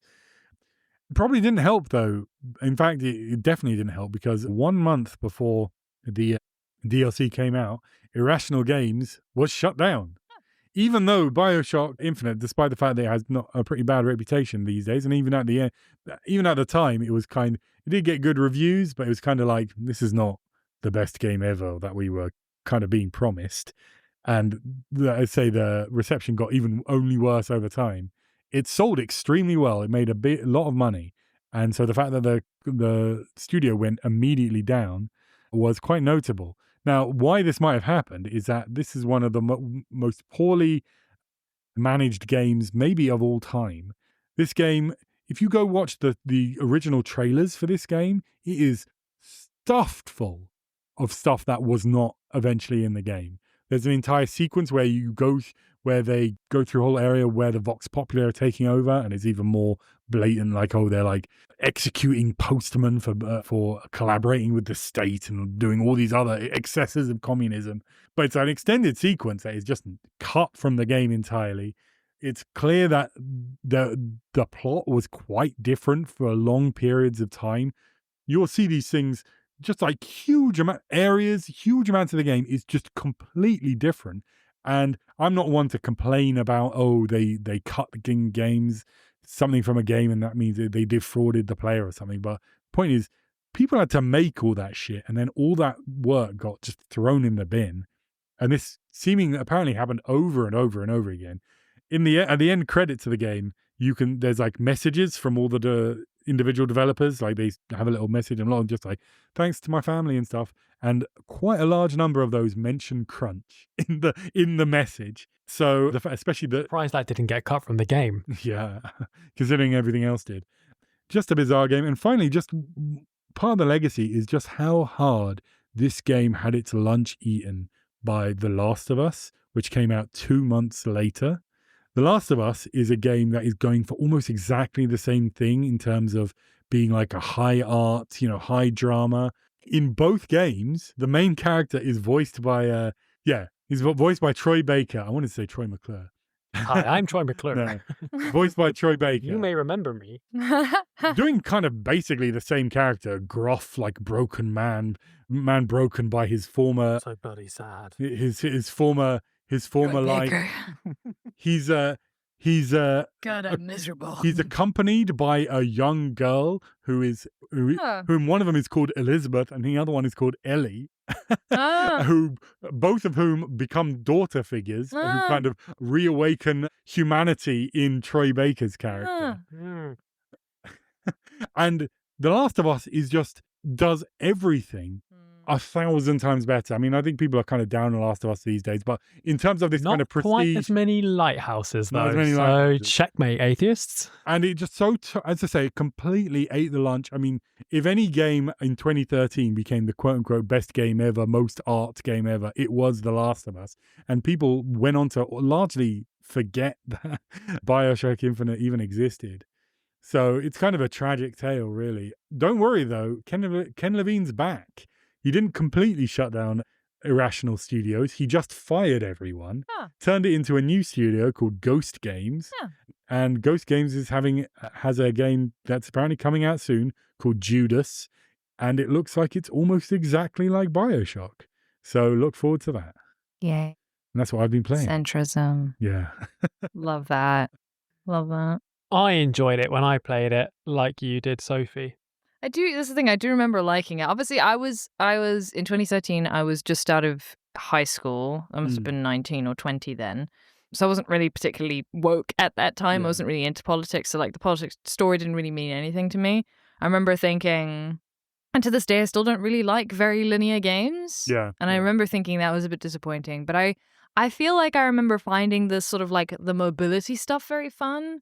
Like games. The rails. Yeah, I feel like games at that, because I still like very fondly remember like the Spider-Man game on the PS2 where as you slowly progress through it, you got these like mobility abilities that just made it so much. Kingdom Hearts also really benefited from that, of just making it easier to move around and more fun and fluid. And I feel like Infinite had something like that, which just made it really satisfying to play. That was it. That's fun. I will say again, if you go look at those original trailers, those railings were like far more extensive. They like went up all the way into the sky and you could fall down. It was like crazy. And the ones we see in the game are way more pared back, which is a pity because they did look cool. And it's probably the most single fun part of the game is rolling around. I think I probably should play the original Bioshock. You should do. Yeah, Bioshock is genuinely, it's a good game. It's not. Yeah, I've thought about playing it on stream because I think it's one of those games that could probably play well on stream in terms of like it's also a little bit scary and stuff. There's some other political stuff to talk about in that. Yeah, we'll leave that for another time. Yeah. Right. I think that'll be Bioshock Infinite until we talk about Bioshock 1 and maybe Judas in the future. See how centrist we can get. Centrism. But for now, it's the news, and we've only got. Well, actually, I will briefly say we do have one other topic, which I will briefly go into, which is that the union. Bethesda and ZeniMax, which is now owned by Microsoft, of course, they have voted to authorize a strike. Oh, nice. Yeah, this you probably know about this because it basically got buried in the news about the Nintendo Switch and all the Trump stuff. So coincidence? Probably is a coincidence. Coincidence? It's fine. Coincidences exist. But yeah, I literally only found out about it. Or is that what they want you to believe? I only found out about it just before I arrived here, so I don't have many details, but certainly wish you well if you vote to strike. That would be, in such a huge company, that would be a monumental moment, I think, for the games industry. And so, I mean, go for it. I don't want to affect your votes if any of you are listening, but you might want to consider going on strike. Strike. It'd be good for content if nothing else. Yeah, but no, the big news is the Switch 2 Stravaganza. That's what I'm calling it. There is a new console coming out from Nintendo, the successor to the Switch. I did actually read that apparently it was almost going to be called the Super Switch, just like the Super Nintendo back in the day, and they backed away because they, like you, dear listener, if you did not share us on social media, are cowards. And also the acronym would be SS. So. That's right. It'd be fine. Come on, it's been a long time. It's been ages. It's not relevant anymore. Let's have a brief overview of the actual hardware. We saw a bit of it in the kind of announcement. There was a month or two ago that we covered here on the Red Barrels, which is, I assume, your only source for video game news. So this is probably the first time you're hearing about this bit. But the game, they showed off the machine quite extensively. Power-wise, it appears to be kind of PlayStation 4, a bit better than PlayStation 4. There's, as we'll get into the games, there's a whole bunch of ports that have been thrown on it, and they look generally pretty good, if not up to like the current gen PlayStation 5 or Xbox Series X, but they look pretty good. The hardware, one of the things most people are most surprised about is the screen, which is 120 hertz, also an HDR and VRR. It's not OLED though, but other than that, it's a very high-end screen, and people generally not expecting that level of fanciness from Nintendo. However, I do think people should have expected it a little bit more, because VRR basically means it can sync to weird frame rates, which is very handy to have smoother gameplay when your games have bad frame rates, which Nintendo Switch games are very prone to have. And frankly, this system, while it seems pretty good, is easily outclassed by the big consoles. So it will probably have games with not very good frame rates on it, and eventually, if they don't already. So we should get back to that in the game chat section. Yes, we should do. The VRR will probably come in handy for that. But having HDR and really high frame rates for simple games on the console itself is really cool. It's got mice. You can snap the controllers out and put them on their side. Remember that from the trailer? Yeah, you do remember that. You can. It's now official. You can do them. They've got mice. You can play Civilization 7. Ah, that's one of the games. Do you like prop up the thing or? Yeah. Like, do you prop up like the screen and then just? Yeah, or you can do it on your TV and. Why would I? And That was more or less my response. I was like, oh, yeah. I mean, I guess we could use them as mice. Yeah. Why would I do that? I know. Why would I do a silly thing like that? I mean, Nintendo loves a gimmick, right? Yeah. They love a gimmick, and I'm like, yeah, I could. Oh, I can think of. One of the games we'll probably talk about is they've got an expansion for Mario Party, and there's a bunch of mini games that use it and stuff. And that seems cool. But I'm like, seriously, when I'm going to be playing the Switch 2, I'm going to be either sitting in front of my TV on my sofa, not with on a desk, so not with a. I feel like that's the whole point of a Switch, right? Yeah. Oh, it's like a portable. That's the whole. Yeah, but that's the thing. I'm either watching it on the TV, in which case I don't have like a desk Right. to use a mouse on, or I'm on the go, in which I probably also don't have a desk to use them on. So it seems a bit weird to me, but I'm sure that, I would not be surprised if they do not end up doing a great deal with it. But, Rephrase that. I would be very surprised if they make even a medium-sized deal of that. Well, there are things there'll like. be one or two novelty experiences. This is, in my opinion. And then, I mean, which developers are going to develop games specifically for that? Like, maybe they'll port some Civ games. Civ 7 they've announced, but I think what it'll be good for are like ports of you'll be able to play Civ 7 without the mouse. You'll be able to play it normally. And so since that's a game that already uses a mouse because it's on PC, it'd be easy for them to just chuck that on there. Why not? FPSs as well. Hey, you can play an FPS with mouse and keyboard, so you could do it this way. It'd just be easy to put them in. I doubt there's going to be many. Weird playing with a mouse, but then also with like a track with the thumbstick. Yeah, you do that. Yeah. Oh, that's weird. Ew, I don't Use like that instead of WASD. Yeah. No. WASD. Yeah. WASD, I don't like that. All right. I don't like that. That doesn't sit right. It doesn't sit right. It doesn't feel right. It seems a bit, it's true. The other big feature they made a big deal about is the C button. People had noticed there was a mysterious unmarked button on the Switch from the earlier reveal. And now we know it's got a C on it. And the C stands for... What do you think it stands for, Sophie? You didn't watch it? What do you I think it stands for class consciousness. Wow. Yeah. You think they're going... that's a throwback. You think they're going full support for the working class? The class consciousness. Yeah, that means you can't cut the class consciousness because I brought it back. Oh. Well, unfortunately... Yeah. Unfortunately, I don't think Nintendo are backing the... Command? the working class. Cancel? Chiropodist? Charades. It's...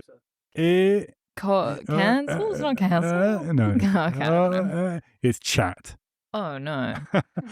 Basically, you can press the button and you can bring up now a Discord-esque chat with all your friends in it, and they can be in the same game as you, and it will show an extremely low resolution and frame rate feed of their screen as they're playing in the at the bottom half of the screen. I can't believe that was the best footage they could get of that. I mean, the frame rate was so bad for the stream that they were watching. Yeah. Oh my goodness. It's literally like 10 frames per second. I mean, it gives you an idea of what they're up to, but it's not something you'd want to watch. I don't really know why. As a streamer, I don't really know why everything has to incorporate streaming. Like, I don't want to watch my friends just play games while I'm playing games. I hate my friends. I don't want to watch them play. I'm joking. To all my friends I do watch. I do want to watch you play games. They are also putting out camera, so you can also be your friend, so they can see you. So it's basically a little Zoom call that's going on at the bottom of the screen.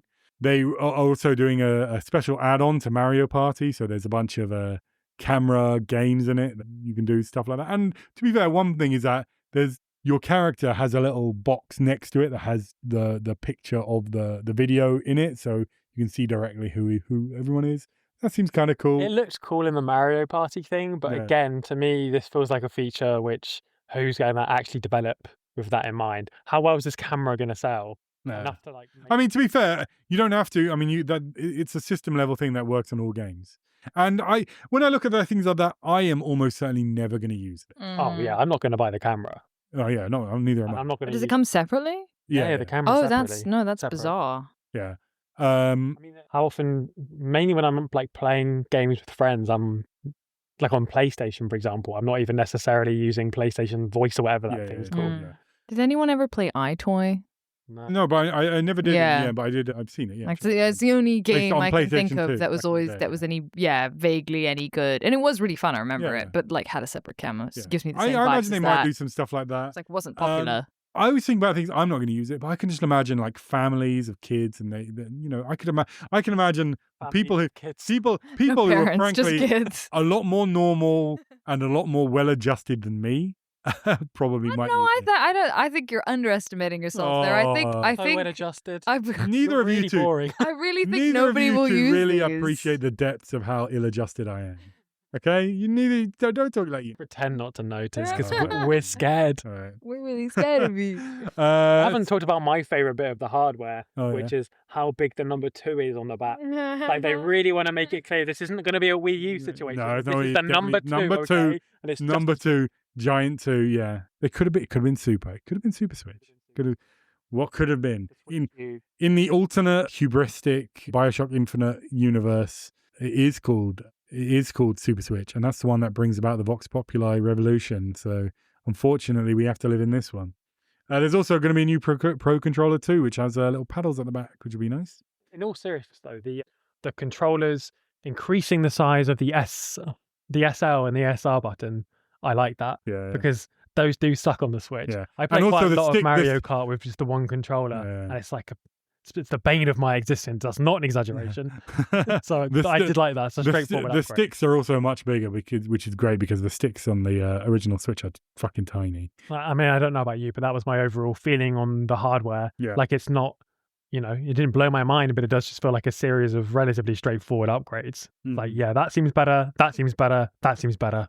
Yeah. How old is the Switch? Like, how long was it out? It's been a while. It came out in 2017.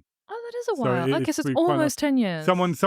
It's like by far the longest gap between generations. I mean, basically because of COVID and the fact that like all the chip shortages and all that stuff, and the fact that just COVID basically made the Switch 1 unbelievably successful. It was doing pretty well before that, but Switch just blew out of the water. So they just saw no reason to sell a new one until now. I did play a lot of the Switch during COVID, to be fair. Yeah. I mean, I already had one, but I Breath of the Wild it all day, every day. Yeah. It's outside, what else are you going to do? I mean, Animal Crossing was a pretty well-selling series before that, but then it hitting just as COVID hit, that made it incredibly successful. And in Japan, I have heard that it is not just, well, Sofie might know because she lived there, I've heard. I'm going to go Japan correspondent. Apparently, it's just in. so as we'll get into in a sec, Mario Kart is the best-selling game on the Switch. Woohoo! Sorry. But in Japan, the best-selling game on the Switch is Animal Crossing. And in fact, it is the best-selling game of all time. What, the new In Animal Japan? Crossing? The most recent, the most interesting. recent Animal Crossing. It is better selling than any other game ever. Wow. You want to know what it's called in Japanese? Animal Forest. Yes, it is. Dobutsu no Mori. It Yeah. is Animal Forest. Yeah, Oh. I did know that. I know that because I remember when it was originally announced in Japan only for the Nintendo 64. Yeah, that's how old I am, gang. I didn't know that. The only way I can confirm that is basically when I was in Japan is that students either played one of two games, which was Dragon Quest Yeah. or Animal Crossing. That's it. There was or Monster Hunter as well. Hunter, Yeah, the Monster Hunter that was popular at that time. Right. Well, speaking of games, shall we get on to the games? Oh, Ed's got something to say. Yeah, I mean, they announced the game share thing. Yes. I so quite was gonna liked get the into look of that. That reminded me a lot of the Nintendo DS, and I really appreciated that feature when I was about 10. Yeah. So I was glad to see that. Yeah, I don't know if we- basically that means that for certain multiplayer games, the example they used is that game that they have that's just a bunch of board games basically and like card games and things. You can only one Switch needs to own the game, and they can then share the game temporarily with other people in the vicinity, so you can play multiplayer games together with only one person owning the game. Yeah, a bit like how It Takes Two works. Yeah. And that seems like a nice feature. Yeah, I'd say the DS and I don't know if 3DS did, but yeah, back in the day, they did stuff similar to that. So that's nice. Are we going to talk about the upgrade packs in the game section? Oh, we're going to get there. Yeah, we're going to get there. Don't worry. Oh, heck yes, brother. This is starting from the start. The opening game was Mario Kart World. This is the bit of they showed a bit of Mario Kart in that original teaser. Now, I want to have a bit of an axe to grind on this. Not out of the game, which looks great. it's at the internet and the rest of the world. And maybe a little bit about myself. Because as you two, and frankly I'm sure most of the audience knows, there's nothing I value higher in life than clout. I'm always chasing Do you love clout? It's all I care about. And I think I briefly mentioned it when we discussed this before on the podcast, but I predicted, based on the fact that, I mean, frankly, that little bit they showed made it, as far as I can tell, incredibly clear that this was an open world game.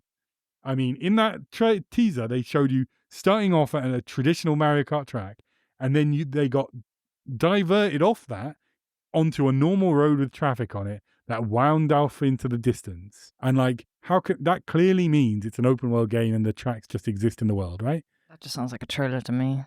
Like, yeah, but like, at any rate, I was right. The important thing is I was right. That's exactly what it is. And I predicted it. And based on that, I was like, they're going to call this game Mario Kart World. Obviously, they're going to do that. It's open world. And I never said that on the podcast or anywhere publicly. Oh, Can't prove it then. Interesting. So I just completely lost. Convenient that you didn't say that anywhere. It's my cross to bear, right? I lost the clout, but it hurts me. But genuinely, I don't understand. I spent pretty much the last day watching reactions and stuff to all this, and a number of people are like, "Wow, I can't believe it's open world." And I'm like, "They literally told you it was fucking open world." Be a listener. A lesson to you, dear listener, is if you have a prediction, say it. Say it. Say it. Especially if you have a podcast, you should definitely say it on your podcast. You should say it. You know, nobody will remember it if you're wrong, but if you're right, people will remember. Yeah. All that clout through my fingers. And if like you come back afterwards and say, "Oh yeah, I thought that ahead of time," you're going to look like Alex does now, a bit of a wally. Yeah. Bit of a goof. And a potential liar. What could have been in the alternate Super Switch universe? I did get that clout. Pants on fire. So I don't really, the open world bit not appealing to me at all. I don't want that. I'm not a hub world guy. I want the tracks. I like to go vroom vroom It's got the tracks. Yeah. But then all the area between the tracks is more track. Don't get me wrong. I will buy this game. Yeah. I'm excited to play more Mario Kart. Yeah. Also, this makes the Switch the first Nintendo console since the first Mario Kart game that hasn't had its own Mario Kart game, I think. Yeah, because the Switch, poor Switch. See, Mario Kart 8 is originally a Wii U game. They just repurposed, which is crazy considering it went on to sell so much. I know, yeah. So I pour one out for the poor Switch one. But I actually, I'll let you go on it, but out of curiosity, I actually watched the original Switch 1 showcase a few days ago just to see what it was like. And it's hilarious how minor Mario Kart is in that. They're just like, oh, we got Mario Kart, I guess. And then it was the biggest selling game. Yeah. Anyway, yeah, I mean, I'm really looking forward to the game, but the open world just does not appeal to me at all. The stuff about like the new gimmicks and stuff. Now that's more like it, like wall riding, and grinding. I'm there for that. Wall jump on a cart. Yeah, that's right. You can play you can see Tony Hawk. You can play as a cow. Everyone loves the cow. God. There was a dinosaur. TikToks about that. Yeah, everyone loves that. TikToks about Moo doing tricks. Yeah, but there was also a dinosaur, so that was fun. Not Yoshi. Reminiscent of Diddy Kong Racing for all you ancient losers like me. I thought it seemed like a pretty good advert. I mean, I'm there for it. I'll buy it. I was going to buy it before. There was not really much they could say that was going to put me off it. So, but the open world doesn't appeal to me. And is that a hot take? You seem to disagree. Have you played like Forza Horizon? Any of those? Not any of the open world. Oh yeah, I've played like Need for Speed. That's like Need for Speed, the open world. Yeah. Need for Speed Hot Pursuit. I love that one. Yeah, I had Burnout that one. Paradise. And Most Wanted, I think I had. Yeah, I mean. That was kind of fun when you were like running away from the cops or whatever.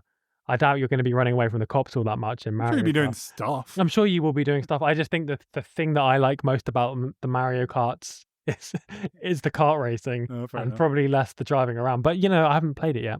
Maybe I'll look like a fool when we come to play it. I don't know. You know, this is unlocking ancient memories for me. But when Mario Kart 64 came out on the N64, one of the tracks has the castle from Super Mario 64 in it.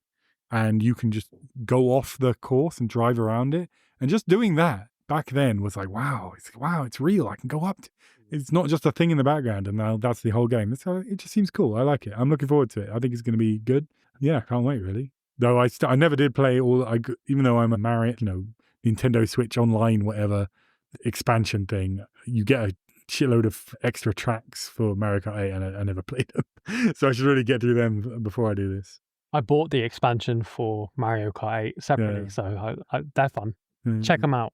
The next game They showed, well, there's a chat. I'm just going through. Kotaku has a handy article that has everything in the order of it was shown. I think we should not talk about every game they showed. We can. I'm just briefly saying. There weren't that many of them. Firstly, Nintendo Switch Welcome Tour. Oh God! We're just going to briefly mention this because it's like a little thing we can go around and get information on how the Switch works and how it's all things. Do these little tech demos, and it seemed really cool. And people watch that and were like, "Oh, that's charming. That's nice." And then they announced it costs money. What? I know. I was like, "Oh, this is like bizarre things I've ever seen. So Nintendo coded." Yeah. I was like, "This is is this the new Wii Sports? It doesn't look as good as Wii Sports." Yeah, it's just like, what? You have to People pay. People are going to pay for them. No one's going to buy them. I mean, it's basically an advert for the Switch, and like, so I'm obviously, well, I know. How much is it selling for? I don't think we know. I think people are saying. I've heard someone say be a full like price $10. game. So no. I think they didn't do any prices in the reveal. We know how much they. We'll talk about pricing at the end because that's the craziest stuff. But yeah, I don't know how much it's going to cost. I assume it can't be much. It can't be that insane. But still, the fact that it's not free is bizarre. Anyway, let's move on to. Then they announced the launch date, June 5th. Very soon. It's only two months away. We're almost there. I'm sure we'll have coverage on that on your favorite buy my podcast. secondhand original Switch. Yeah. So I think there was a lot of speculation. It might be June, but still, because that's kind of in line with that last one, that Switch 1 event. It was only a couple of months before the release. Backwards compatibility. Yeah, that's something. Here we're going to. So this is quite complicated, and it wasn't all explained in that thing. So firstly, the vast majority of games, Switch games, will play on the Switch 2. However, after the show, they put out a list of a bunch of games they basically don't really know about, and many of which don't work, including some big ones. Off the top of my head, Doom Eternal won't work, apparently. They may require patches. They may get patched.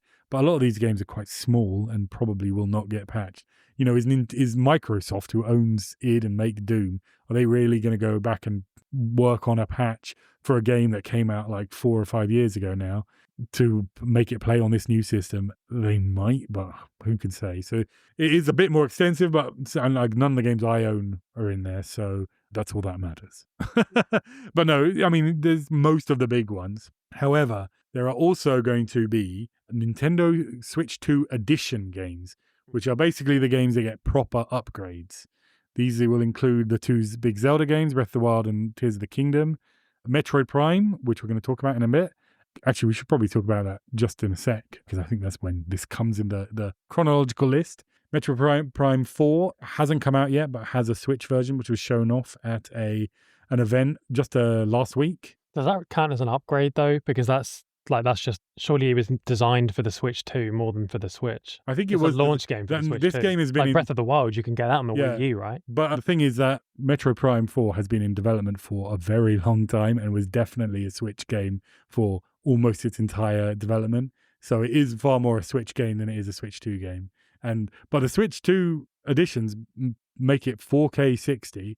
They showed the footage and it looked great. And you can also play it at 1080p 120 FPS, which is insane for a handheld. So that looks really cool. Now, I wanted to talk a bit about Metroid Prime 4, even though it wasn't really part of this thing, because it was in that last one. I asked my viewers, my colleagues here, my comrades, to review the footage. Here's my big take, my crazy take on Metroid Prime 4. What's up with all the vaginal imagery? What? I feel like I'm the only person who noticed that, like, every door in that game Noticed is an interesting word. is vagina shaped. Choice. And most of them really reminds me of the well-adjusted conversation. Most of them have clitorises. They have like a little jewel at the top. Is this getting cut? I know it's unpleasant. We got to move through it. It's not me who put it in the game. Vaginas are not unpleasant. Well, you're the one. Take that back. You're the one making a face that this is unpleasant. Because I have no idea where you got that from. I didn't pick up on that at all. I did not at any point Okay. notice this. I'm so okay. sorry. Are we gonna have a brief break to look at this footage? Here we go. Look at this. Look at this. Yeah, this is like a switch or something. Look at that, Alex. Alex, I'm not with you on this one, pal. I'm keep not watching for that, but that's from 149. So I have a thought on this, which is, first of all, I don't see what you're talking about. Yeah, I mean, okay. Look at that. Okay. Look at that. Look at that. I just Look at that. Look like, at that. I guess so. It's gone. I guess so, but I think it's not immediately obvious. And to be honest, I think It even keeps happening. to be honest, even if it were, we have enough phallic shaped things anyway. I want to be clear. So I this don't is really care. This is not a complaint. I think I'm genuine. I didn't notice. I think it's a little.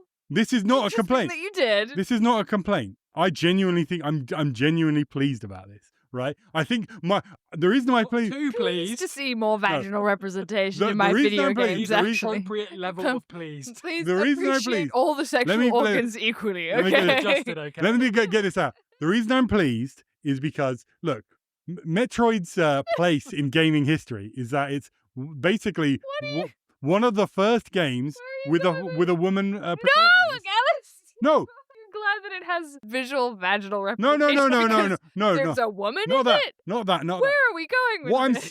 What I'm saying is the reason I'm glad about it is because it means they're doing something. They're going for something. What are they doing? They're going for some weird themes. Vagina? That Samus, Alex. Samus, the kind of archetypical woman video game character, goes to a planet of like feminine energy, right?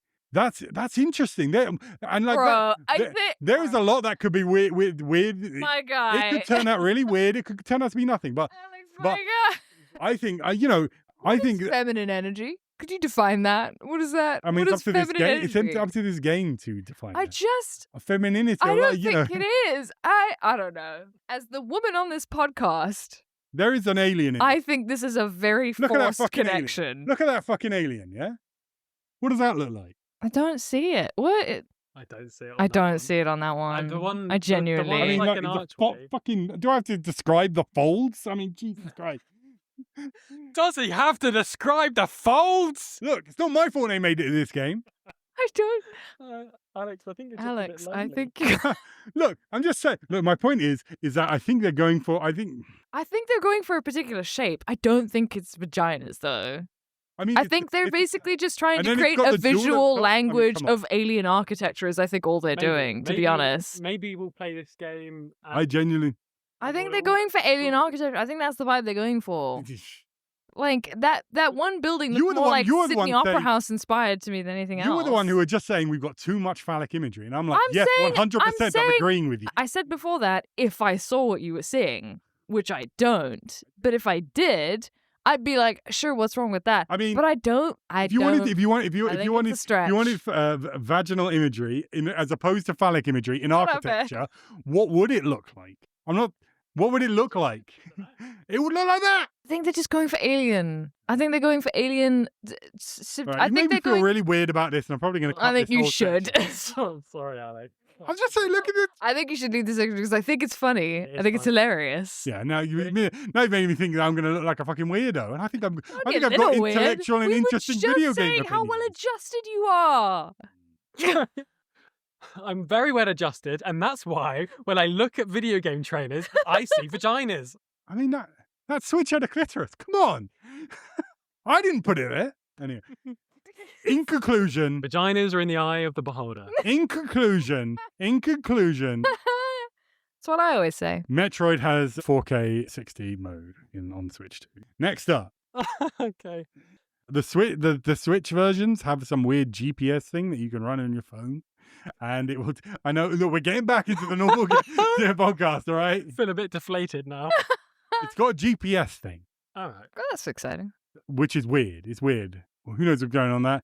Kirby, the new version of Kirby. Kirby had terrible frame rate problems, so I'm looking forward to playing the original game, the original version.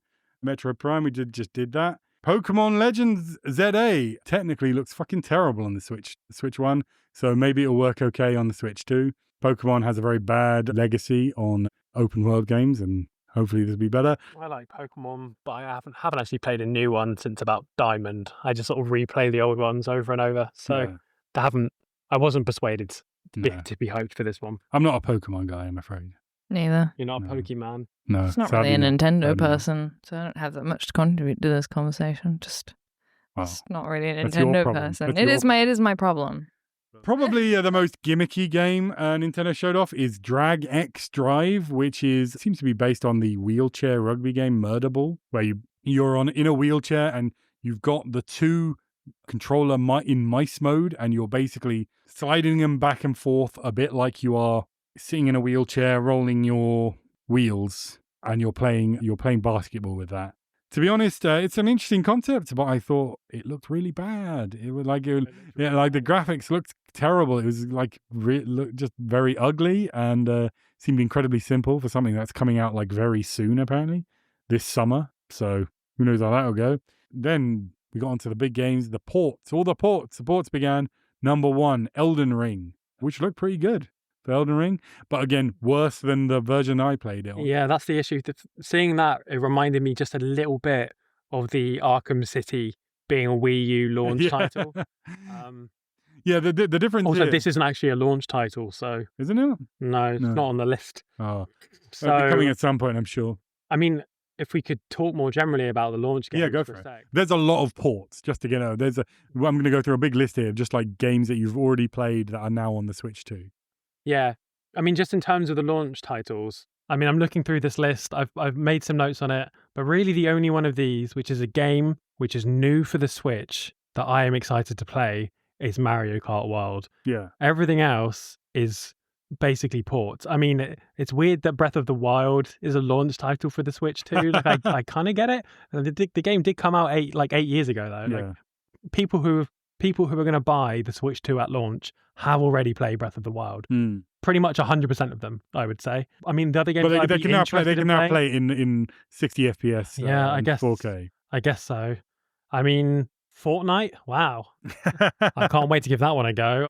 But literally, that's pretty much it in terms of stuff that I'd be excited to play that I haven't already got. I mean, I've not played Deltarune, so maybe I'd play it on that. And they announced, Deltarune is also on it. They announced a couple of new chapters for Deltarune, which is the game that the guy who made Undertale made after Undertale. It's basically Undertale too. It's like a side story to Undertale. They announced 2 new chapters were launch titles for the Switch. Yeah. But they also announced, well, they didn't put it in the Nintendo thing, but it's also coming out on other platforms on the same day. So that's not so. Just in terms of what games are there that are a reason for me to pick up a Switch at launch, there's Mario Kart World, and that's it. I mean, but that for me is not just to give me. I'm going to give you some. Yeah, go ahead. Give you my background going into this. I've never bought a console at launch because financially, until this point in my life, I have not been able to afford to buy a console at launch. But this time, I thought, I've got a full-time job and stuff. I'm a big boy now. I could buy it at launch. Like I was going in knowing I'm almost certainly going to buy a Switch 2 at some point, and I was open to the idea of buying it at launch. But this definitely did not persuade me to buy one at launch. It's literally just Mario Kart World. I see no point in me buying this at launch. I could just wait like a year or two. It might be a bit cheaper, and there'll certainly be more than one game, because there are a lot of the games I'm sure we'll talk about in a bit which they announced which aren't launch title games, which I am interested in. I'm hyped about. Metroid Prime 4. I mean, I really like Metroid.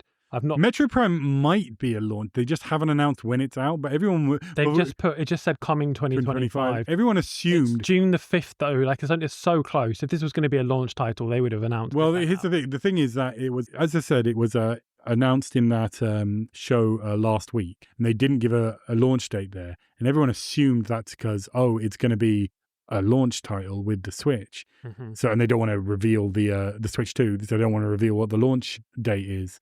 And then this new thing came out, and they just never mentioned when Metroid Prime 4 might be coming out. It just said coming 2025 on the but like they surely can't be releasing what is almost entirely a Switch 1 game that far into the Switch 2's life, I imagine it'll be soon, and there are some games that are coming out relatively soon that are I'm interested in. Yeah, I mean, to be honest, Ed, I think it's just like your Donkey Kong Bonanza. We'll talk about that. That's just how launches go. There aren't many games to start at launch for any console. One big game is usually what you're going to get that you're interested in. Yeah, and then it comes on. But Elden Ring's coming. It looks pretty good. As I said, I'm just going to quickly run through a bunch of these games very quickly because basically it's a lot of ports. Hades 2 will be coming. Everyone would have expected that. Street Fighter 6 will be coming.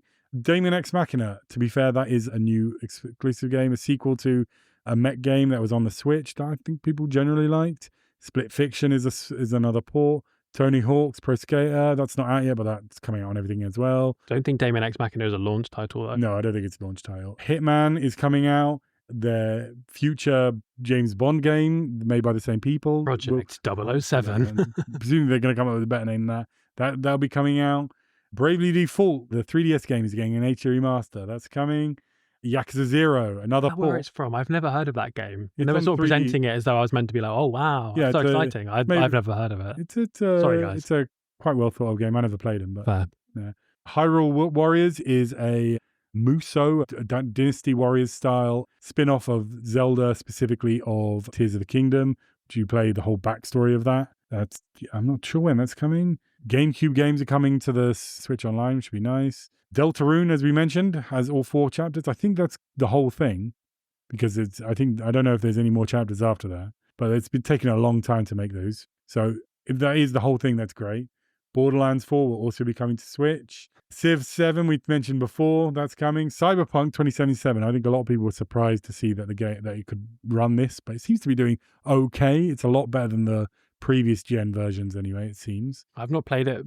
They called it Ultimate Edition. Is that a pre-existing thing? Just because it includes the DLC. All right, there's nothing. No, I don't think there's anything new. Nothing new. Final Fantasy VII Remake, you know how much I love that. If you listen to this, that's coming. There was a sizzle reel of a bunch of stuff, including Silk Song, which people were very surprised to see in just a sizzle reel for a couple of seconds.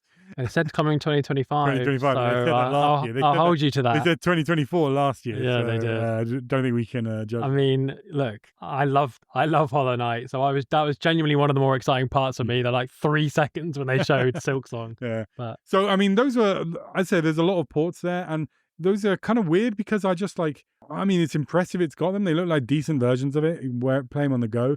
But I've played all those games. I don't want to go back to them. And the newer ones I will play on more powerful hardware, probably. yeah. That's the reality. I'm not really one for all these ports, though on a kind of intellectual level, I go, oh, that's quite impressive. But not much more than that. But probably the big surprise was The Duskbloods, a new game from FromSoft. No one was expecting this. Exclusive to Switch 2. Yeah, big. Directed by Miyazaki, the director of Dark Souls and Elden Ring. Nintendo Bloodborne. Well, more than that. There's been a lot of rumors for a while that From Software is on the outs with Sony, even though Sony almost bought them briefly.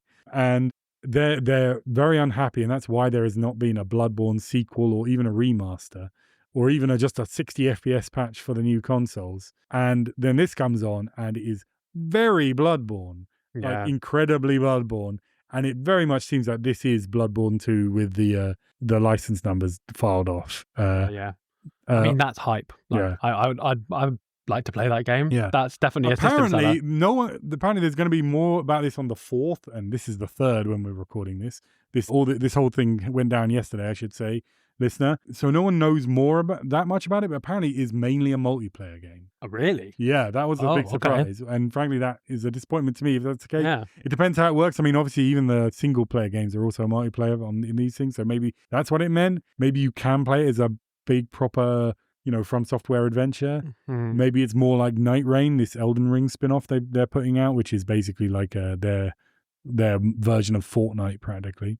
Yeah, weird thing. But it looks really cool and was a big surprise. And then the final thing, firstly they showed Kirby Air Riders. I'm sure you both are very excited for a sequel to Kirby's Air Ride from the GameCube. Can't wait. This was a bit weird because it's directed by Masahiro Sakurai, who has a YouTube series where he tells you how to make games, and people kind of fell in love with him from that. He also made the Smash Brothers games very famously. Yeah. And so it turns out this is what his next game is. Which is where 90% of people who know Kirby from. From the Smash Bros. Smash Brothers. Not me, I played the original. And then finally they finished up with Donkey Kong Bonanza. People were a bit surprised. I think most people were expecting a 3D Mario game, but instead we're getting a 3D Donkey Kong game. But it looks really cool. You can dig through the entire environment and apparently destroy the entire thing. It's kind of crazy. I wasn't expecting to like that. But then I was watching, I was like, that sort of punching mechanic looks really fun. Yeah, you just blast through everything, smash through everything. It feels so Donkey Kong. Yeah. So genuinely looks great. And it's coming out in July. So that's almost a launch game as well. Yeah. And they haven't really said what's coming to be their big Christmas game. So there's probably going to be some big things later in the year.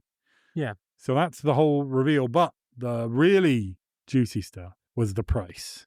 In the UK, the price will be £395.99 for the base version, and you can get a bundle with £429.99, which is pretty reasonable. Although it's worth pointing out that the original one was, I think, it was quite a bit cheaper. But Eurogamer actually had an article about how if you adjust for inflation, it's with the bundle. If you bought the Zelda bundle back when the Switch 1 launched, it's actually slightly cheaper. So that's pretty reasonable. However, the games have got more expensive. Mario Kart World is going to be $66.99. What? Yeah, for the digital version, and then physically it's £75 basically. Oh my God! Yeah, It's like they want you to get the bundle. Now that's bad, but I mean that is also kind of standard. I paid £70 for Assassin's Creed for the other week. I've heard this about Nintendo games. Obviously, I don't know because I don't play any Nintendo like at all. But I guess I've heard that the games are really expensive and they never go down in price. Well, Nintendo games until perhaps right now have been kind of normal prices, but yeah, they just almost never go on sale, and maybe they will go on sale for like 10% off or something. Very rarely. So you will be. Like, it doesn't matter how long you wait around to buy the Switch 2, they will be the same price. Unfortunately, that's how they roll.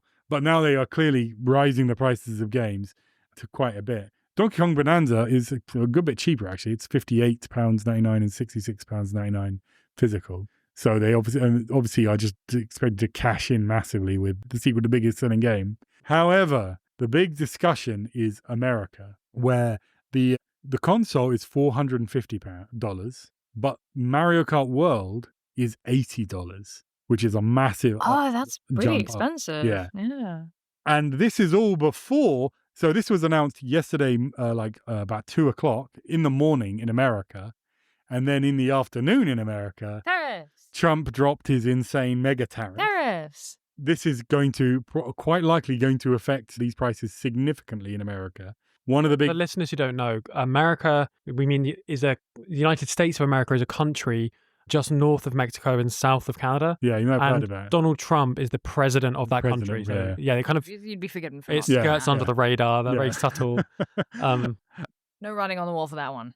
Well, the big problem is that Nintendo had we talked about these tariffs a bit earlier before, but Nintendo had relocated their factories in Vietnam specifically to avoid the tariffs that Trump put on the first time. And now Trump has put on tariffs, I believe, of like 40% on Vietnam. So Nintendo is kind of fucked. So there's speculation. I mean, obviously, they're not going to produce a new price within a single day, but the speculation is that the price in America of the console might go up to $600 because of this. So yeah, it's pretty crazy. Japan has a very strange system though. So I went on holiday to Japan last year. So I've been to Japan more recently than Sofie. So maybe I'm the expert. But when I was there, what was very noticeable is that the yen is very weak currently. So it was extremely cheap. It costs a lot to get there. You still have to book the flights. Well, once you're there, you can. It's always been that way. Oh, really? Well, it's just very cheap. The living costs are really low. Oh. Yeah. Well, I mean, I think it's much worse than it used to be, or better, I suppose, than it used to be, because you've got talk the pounds, about it. Right? But like the exchange rate is obviously bad, but like even while you're there, I think the living costs are quite reasonable. Well, I think if you're in Japan earning Japanese money, maybe is a different issue. But the point is, I could buy a meal, like a really good meal. No, even for me, it was like 1,000 yen. £10. Yeah, for 1,000 yen, it was just about basically £10. Yeah. But this, I mean, this is definitely a thing. It's been a big issue when you go over there. There's a lot of resentment towards tourists because they feel it's a national insult that the yen is so weak at the moment. But and also Logan Paul and all the vloggers that keep fucking things up. So there's lots of reasons to be honest. They have some legitimate grievances, to be fair. But basically, to deal with this is that the Japanese price of the Switch 2 is relatively cheap. It's like $330. It's 49,000 yen, 980. I don't know if Sofie has opinion of that. Sounds reasonable. Price. However, that is for a special version of the Switch that only will run Japanese language and region locked to Japanese games, unlike all other versions of They the Switch. specifically don't want foreigners coming to Japan just to buy the console. Well, exactly. It's to avoid scalpers, because you can also buy a multilingual version of the Switch that has none of those restrictions, and that one is 69,000 yen, 998. So that's like a third more. It's a huge amount extra, which is really shit for any people like you were, Sofie, who, if you're a foreigner living in Japan and you probably may not expect to live in Japan for the rest of your life and would want an international version of the Switch that you can take anywhere, you're going to be kind of fucked over. The games are also similarly priced. They're cheaper if you have them only in Japanese. And you can only get the multilingual versions from the Nintendo online store separately. So this is the whole world of things. The prices have risen significantly. Americans are really kicking off about it. Less so here. It's pretty reasonably priced for here. For instance, PS5 Pro here is 700 quid. So that's a lot cheaper than that. The Steam Deck OLED is 479 quid. So it's cheaper than that, even with the bundle. So it's not too bad here. But there is also a worry that these tariffs are, as well as affecting the global economy as a whole, it's also going to somehow affect the price of the Switch here because, the internationally connected nature of things. Alex, will you buy a Switch too? I have bought every Nintendo console. I didn't buy a Wii U at launch, but other than that, I bought every single one since the N64 at launch. So yeah, probably. And Sofie, can I assume you won't buy a Switch too? I don't have much interest in it. We'll convert you. If I did buy a, I think and people have suggested to me that if I were interested in a Switch now, I should just look at getting a Switch, an original. I mean, yeah, getting it secondhand for cheaper now. But no, I probably will buy it. I mean, I'm a loser. I started a podcast about games. I own all the consoles. Nerd. I own all the consoles. I also, for my sins, my greatest sin as a socialist is to love Nintendo. But I do. I am basically a Nintendo adult, like Disney adults. Something that really concerned me was when they had a trailer for Tears of the Kingdom, and it has really bombastic music, and I'm really excited to play it. And then there's just a bit where they just segue into sort of classic Zelda tune, and I immediately start crying. I get very teary about it, and I'm like, I'm so easily manipulable. They just get me. Aww. They got me. It's embarrassing. Yeah, maybe that's why I see vaginas in Metroid. No. But no, I would say that on that bombshell. because we got one more bombshell before that, which is that since we're a Marxist podcast, we can be free of corporate control. And I'd say the best way, maybe until the Switch 2, but until then, the best way to play Switch games has been by emulating them. That is the whole thing about, oh, wow, you can now play Zelda at 60 FPS 4K. Well, guess what? You've been able to do that for many years. At launch for Tears of the Kingdom, you were able to do that through emulation. So I just do that, frankly. Piracy. I mean, Yay! Workers make those games. I and would they need to get download a paid. car. But if you think you are more likely to... I would shoot a police I officer. No, wait, don't include that. No, that's staying in. And on that bombshell, I think we are going to finish up. Again, I will ask you and maybe even threaten you.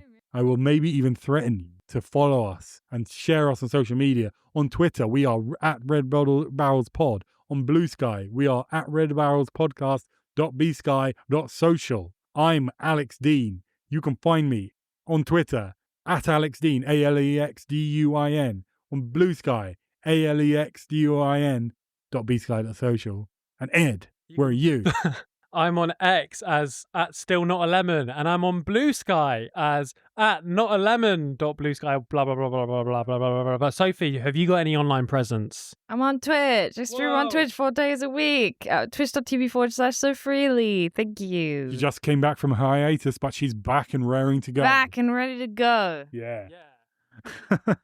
Our music that you've heard and will hear is from Brilliant Drink and is amazing as ever. Thanks, Brilliant Drink. Thanks, Drink. We have recorded this at the Mayday Rooms, so very nicely stay a bit later than normal because we overrun. Mayday Rooms. Thank you very much. And please share us, but we'll be back. It's time. But for now, we're going. So now we're going to say goodbye. Bye. Bye.